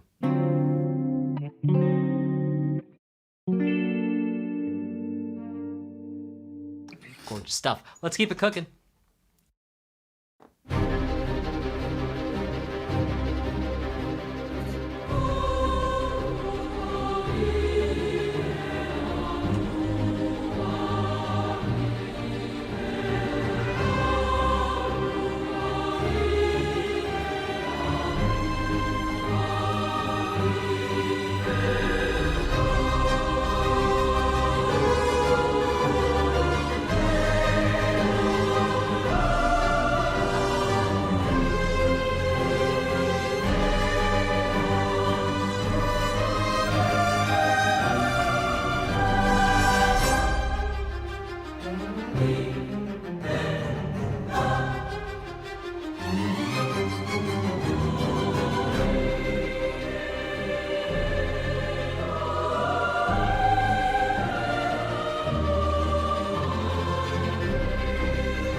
I don't know why I'm clapping after these. Probably because it's that good. I feel like all these need clap. You know what I would love to see? I'd go to the live. I'd go to the live concert. I don't know about you. I go to a live concert. That's sick.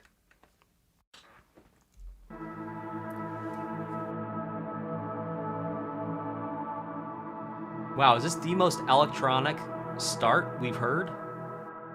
Of like something that's not pretending to be like a real instrument? Whoa, this is different.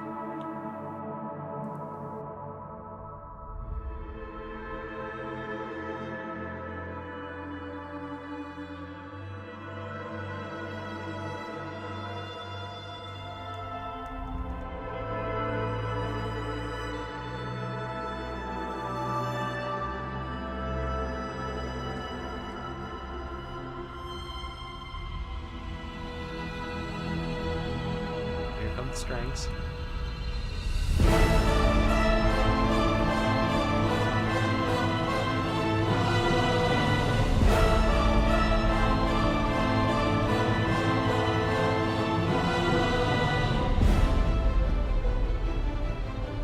Okay, same motif, like double speed diminution. Taking part of it.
Okay, something interesting to note here, as far as I can recall, this is the first piece of music where we've heard like an entire orchestra. We heard some horns, we heard some brass, we heard also an organ playing at the same time, we heard choir, we heard strings. It was like everyone was in there. We heard woodwinds, if I'm not mistaken. We heard percussion. This is... Perhaps in the game the scale is getting larger, the stakes are getting higher. Let me know in the chat what's going on here. That we're just growing and growing and growing in the scope and in the magnitude of what's happening here. Let me know in the chat if the scope is getting larger in the game here or the stakes are getting larger. I mean, in any game the stakes get larger at the end. Anyone could say that. But like, final boss? Well, there you go. Yeah. Yeah, got it. Yep.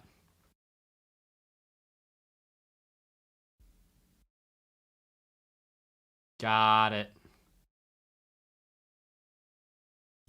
Yeah, because it seems final, big,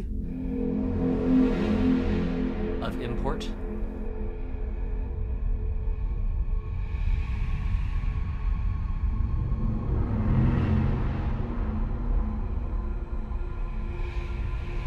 This is very different.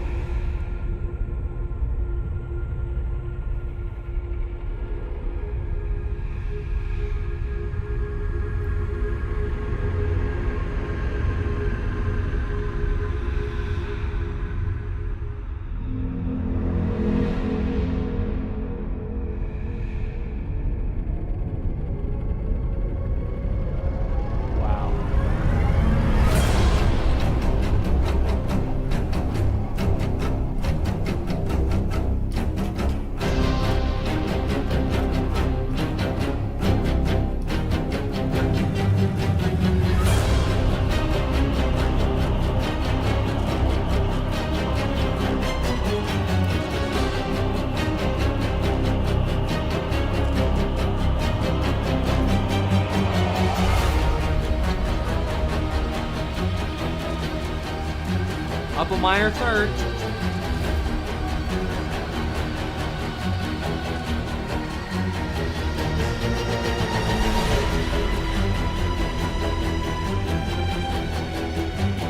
Minor second.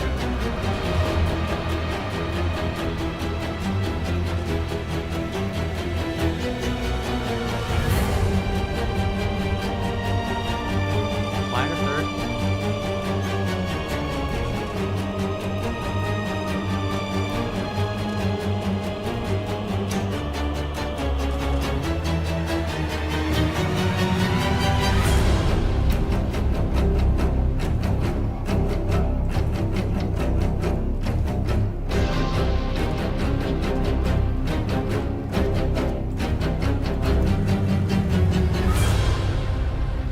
Oh my gosh. Alright, so what we just heard here was possibly one of the heavier riffs of this OST so far. Can we get a little more? Gotta take this off.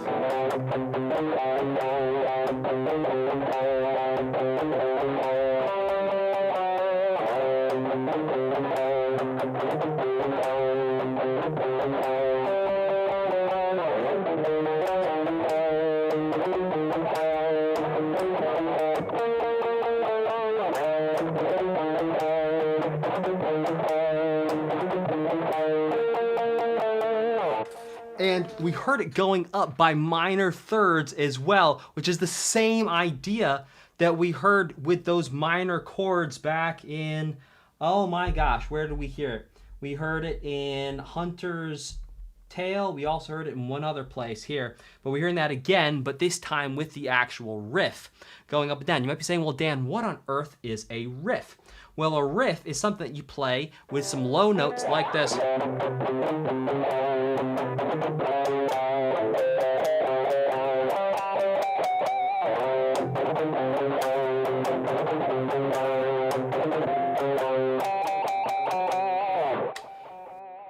something low, something that repeats over and over again. By the way, I wasn't doing it exactly how he did it. I was doing Dan's cover of it.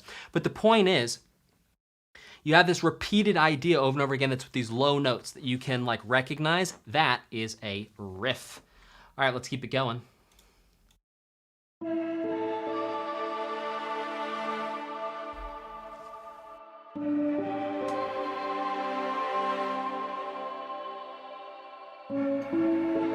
Oh my.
All right, 1 second here.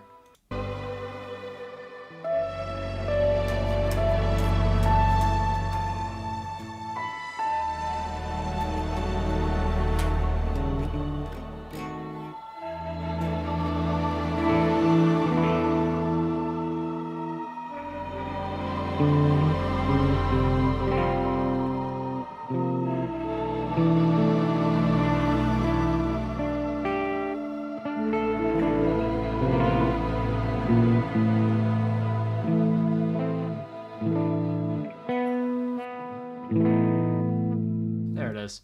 All right, so using some suspended chords there, and I'm not giving the exact voicing, but it's kind of like it's like stacked fours with then a B flat in there. Why not?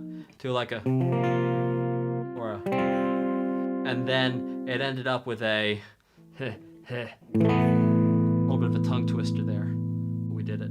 We done it. In fact, we could play it like this. How about a little pinball wizarding. All right, let's keep it going.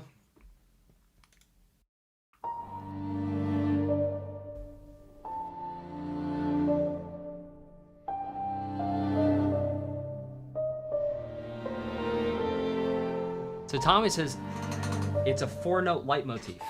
I'll check it out, Tommy. Thank you.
That was beautiful.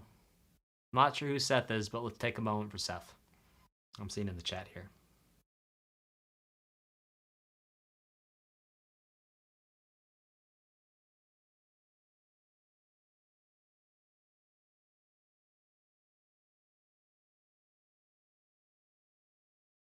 All right.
Oh, yeah. Great singing. Oh, my gosh.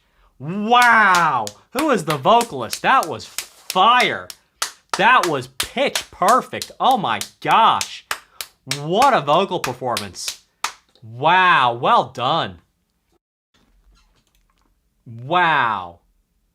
Now we're hearing some things come back with like yup bum bum bum bum bum bum bum bum bum bum bum bum bum bum. We've heard that come back a couple times now, so we may be headed towards recognizing some motifs here. We'll see. Let's keep it going.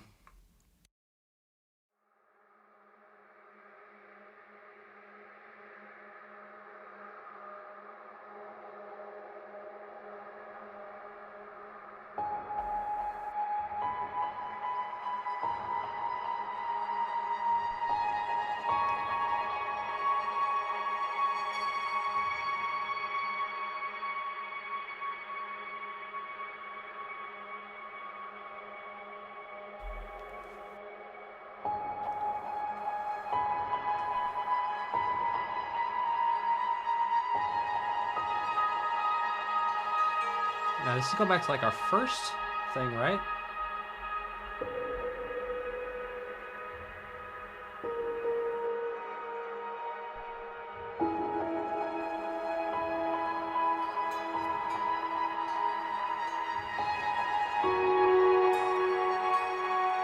Nah, not quite.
Like delay or reverb or something all the way in the back there.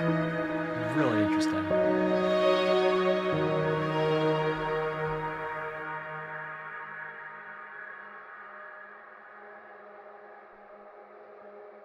And just gently touching on the 1 to finish things off. So, man, I still have not spotted the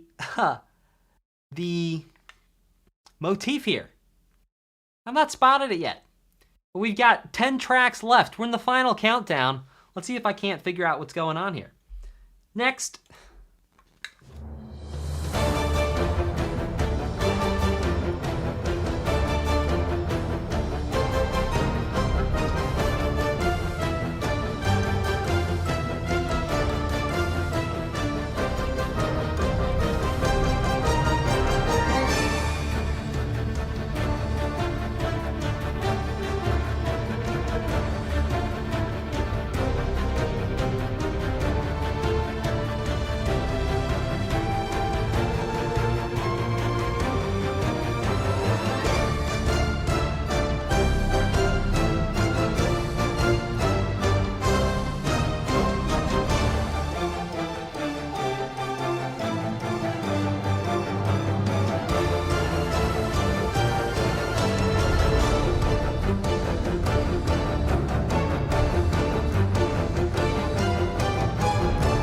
This is 4/4. 1, 2, 3, 4. 1, 2, 3, 4. Oh, right there, maybe not. Up to that point, it was.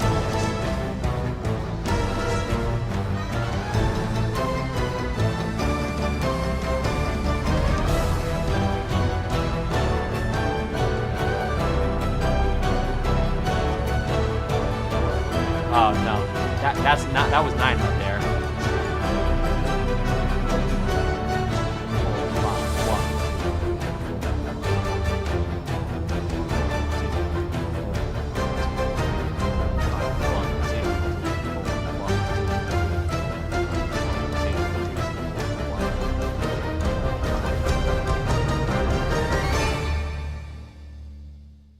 Yeah, so we had some 9/4. We also had some 4/4 in there. To go to 9/8, here's what's interesting. So there's two ways we can think about 9/4 and 9/8. All right, so 9/8, we can think about actually as being compound meter, meaning the compound version of 3/4. So 9/8, what you'd have is you would have 3 dotted quarter notes per measure. That's going to be your 9/8, right? And then each divided. Now, that's the traditional way of doing 9/8. There's no reason why you can't have 9/8 and divide it differently, have it be in simple instead of compound meter. So compound, everything's going to get divided into 3 equal parts. Whereas in simple, everything gets divided into 2 equal parts. What we heard right there was simple. It was divided into 2 equal parts. Not simple as in it's easy, but simple as in 2 versus 3. Simple versus compound. All right. Let's keep it cooking.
So in beautiful pieces of music like this, it's easy to start playing the math game. And the math game is, what number can I add the groups of pulses based on the melody up to?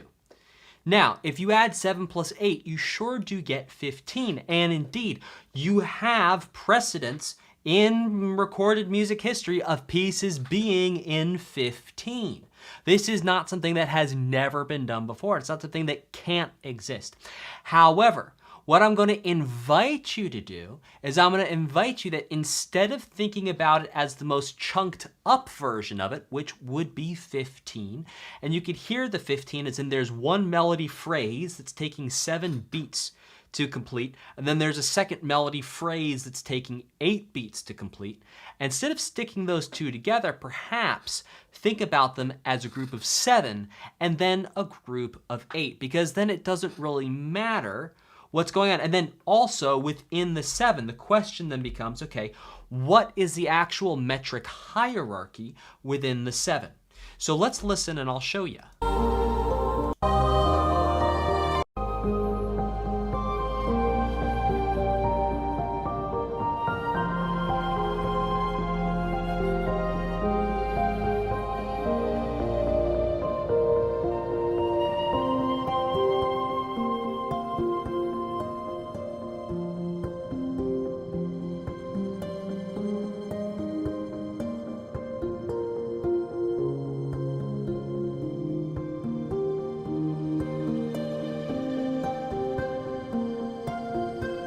Not here. It's going to begin it.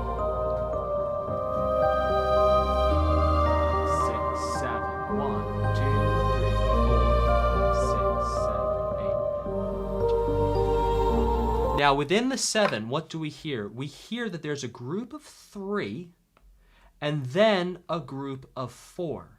And then within the 8, we can hear, well, I'm at least projecting out 2 groups of 4.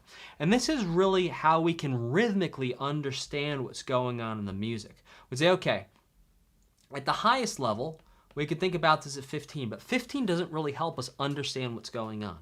Now, if we go down one level, we chunk down one level, and we go, okay, it's 7 plus 8. That already, we're understanding more of what's actually happening rhythmically in the music. Now, if we go down even further, we say, okay, what is the actual grouping of the pulses within the group of 7 and within the group of 8? And then we have a 1, 2, 3, 1, 2, 3, 4. Then we have a 3 plus 4 in terms of the actual pulses within that. Now, you might be saying, well, okay, if there's 7, what are the different things we could do? Well, we could do, I mean, my gosh, we could do 2 plus 2 plus 2 plus 1. And it's like, that's then going to be the rhythmic, like,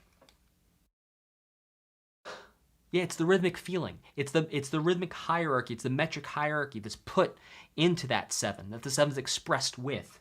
All right, let's keep it cooking.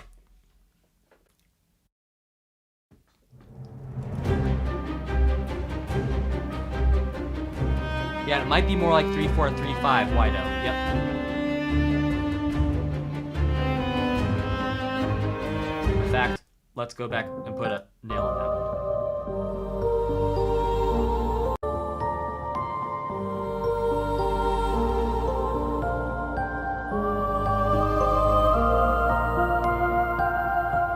Yeah, so the way that the melody gesture happens, it's this dome. We have this yum bum bum. That's that 3. Then we have the yum bum bum, and then it's a group of 5 beats. So you could group it as 3 plus 5, correct?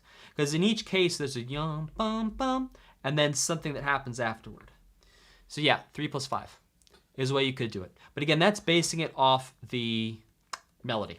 All right, let's keep going.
we've heard directionally this before. At least the fifth starting it off.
Ah.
Ah! Oh my gosh, that was sick. You know what? I feel like I'm getting spoiled by this OST. Everything has been so good. I'm now about to be 49 tracks into this OST. I'm just taking this awesomeness for granted at this point. Like, I'm just like, yeah, another awesome track. Sounds incredible. Yep, amazing. Perfectly executed. I'm totally, I'm like, so taking this for granted at this point. That's amazing.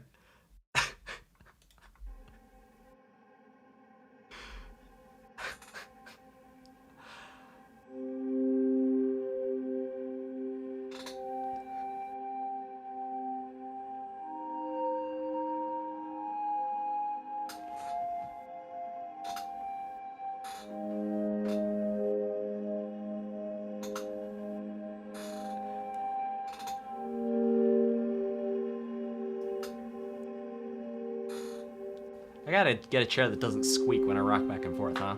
Type a 2 in the chat if you could hear that chair squeak.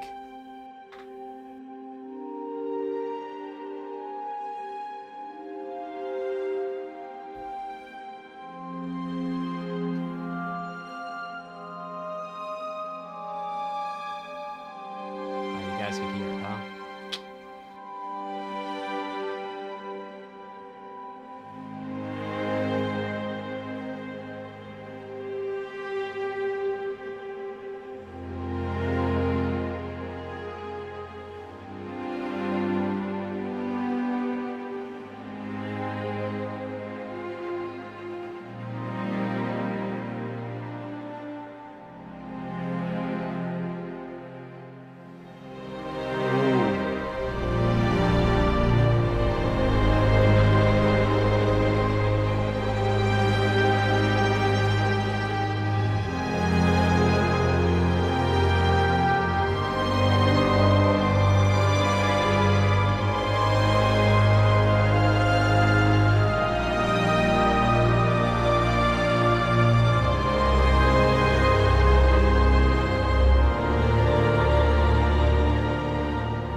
Oh my gosh. Type a 3 in the chat if you have literal goosebumps right now. Wow, what incredible emotion. What incredible choices too.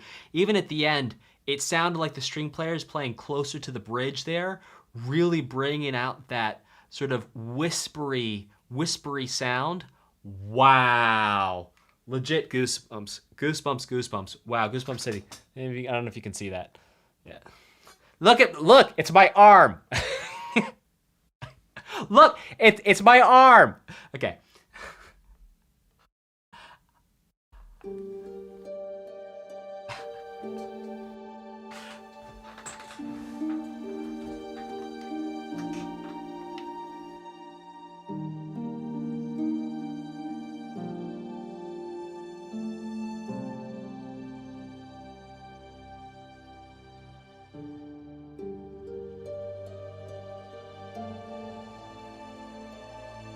I mean, that in and of itself, that's a motif. I've heard that enough times now. Just walking up a minor.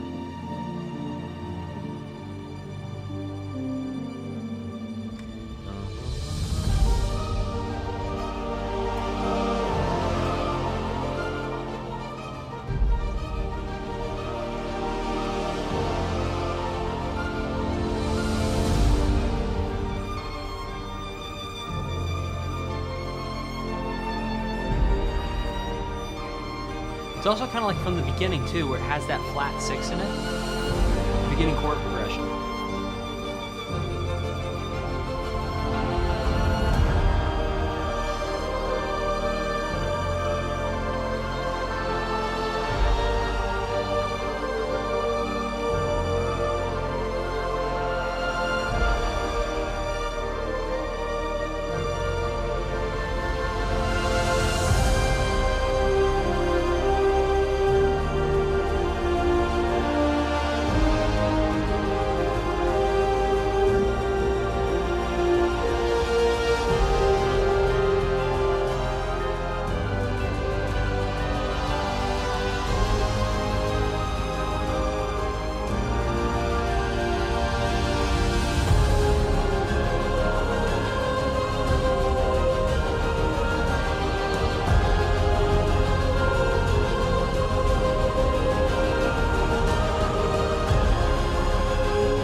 Oh, gorgeous. And now, I know some of the comments can be like, all he had to say was it was gorgeous. Well, it was, wasn't it?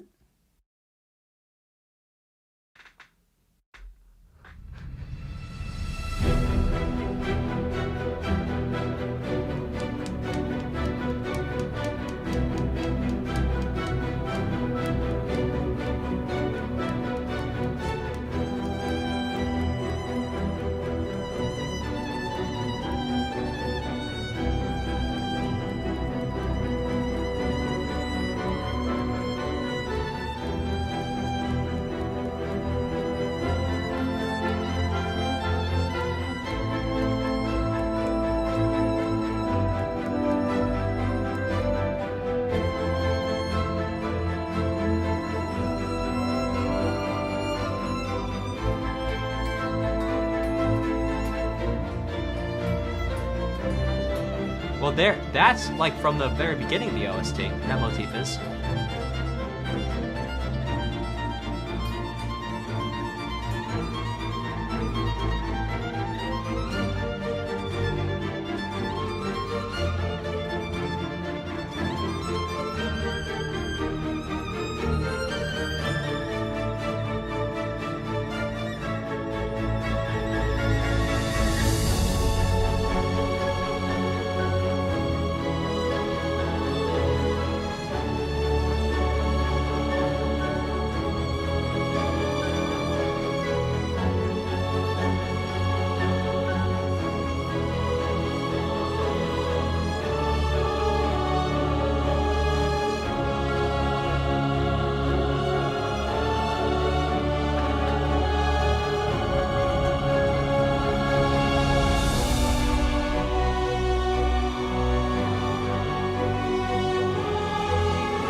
Wow. Can I say before we listen to these next 2 pieces of music, we have 2 more pieces of music left in this OST. This has been an absolute joy. It really has.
Wow, what an incredible OST. What an incredible music. I mean, really. And original, and inventive, and arranged, and the musicians, like everything. Truly, truly incredible. Wow. Absolutely, absolutely incredible. I thoroughly enjoyed that. Hope you did too. Shout out to Ace Fuzzball, our #1 contributor for the stream, who said, love what you're doing here, donating for Monster Hunter World and Iceborne. You got it, Ace Fuzzball. And guys, with that, we're going to wrap this up. My final thoughts are, that was absolutely fantastic. I loved it. I'm so grateful to have shared this opportunity to listen to this the first time with you. Even if this wasn't your first time, it was cool to hang out with you. So thanks for coming by. Thanks for hanging out with me while I listened to this. And I'm wishing you fantastic, beautiful, wonderful enjoyment of every single moment of your life. The good, the bad, the ugly, the beautiful, all of it. And I will see you in the next one. And until then, take care and goodbye.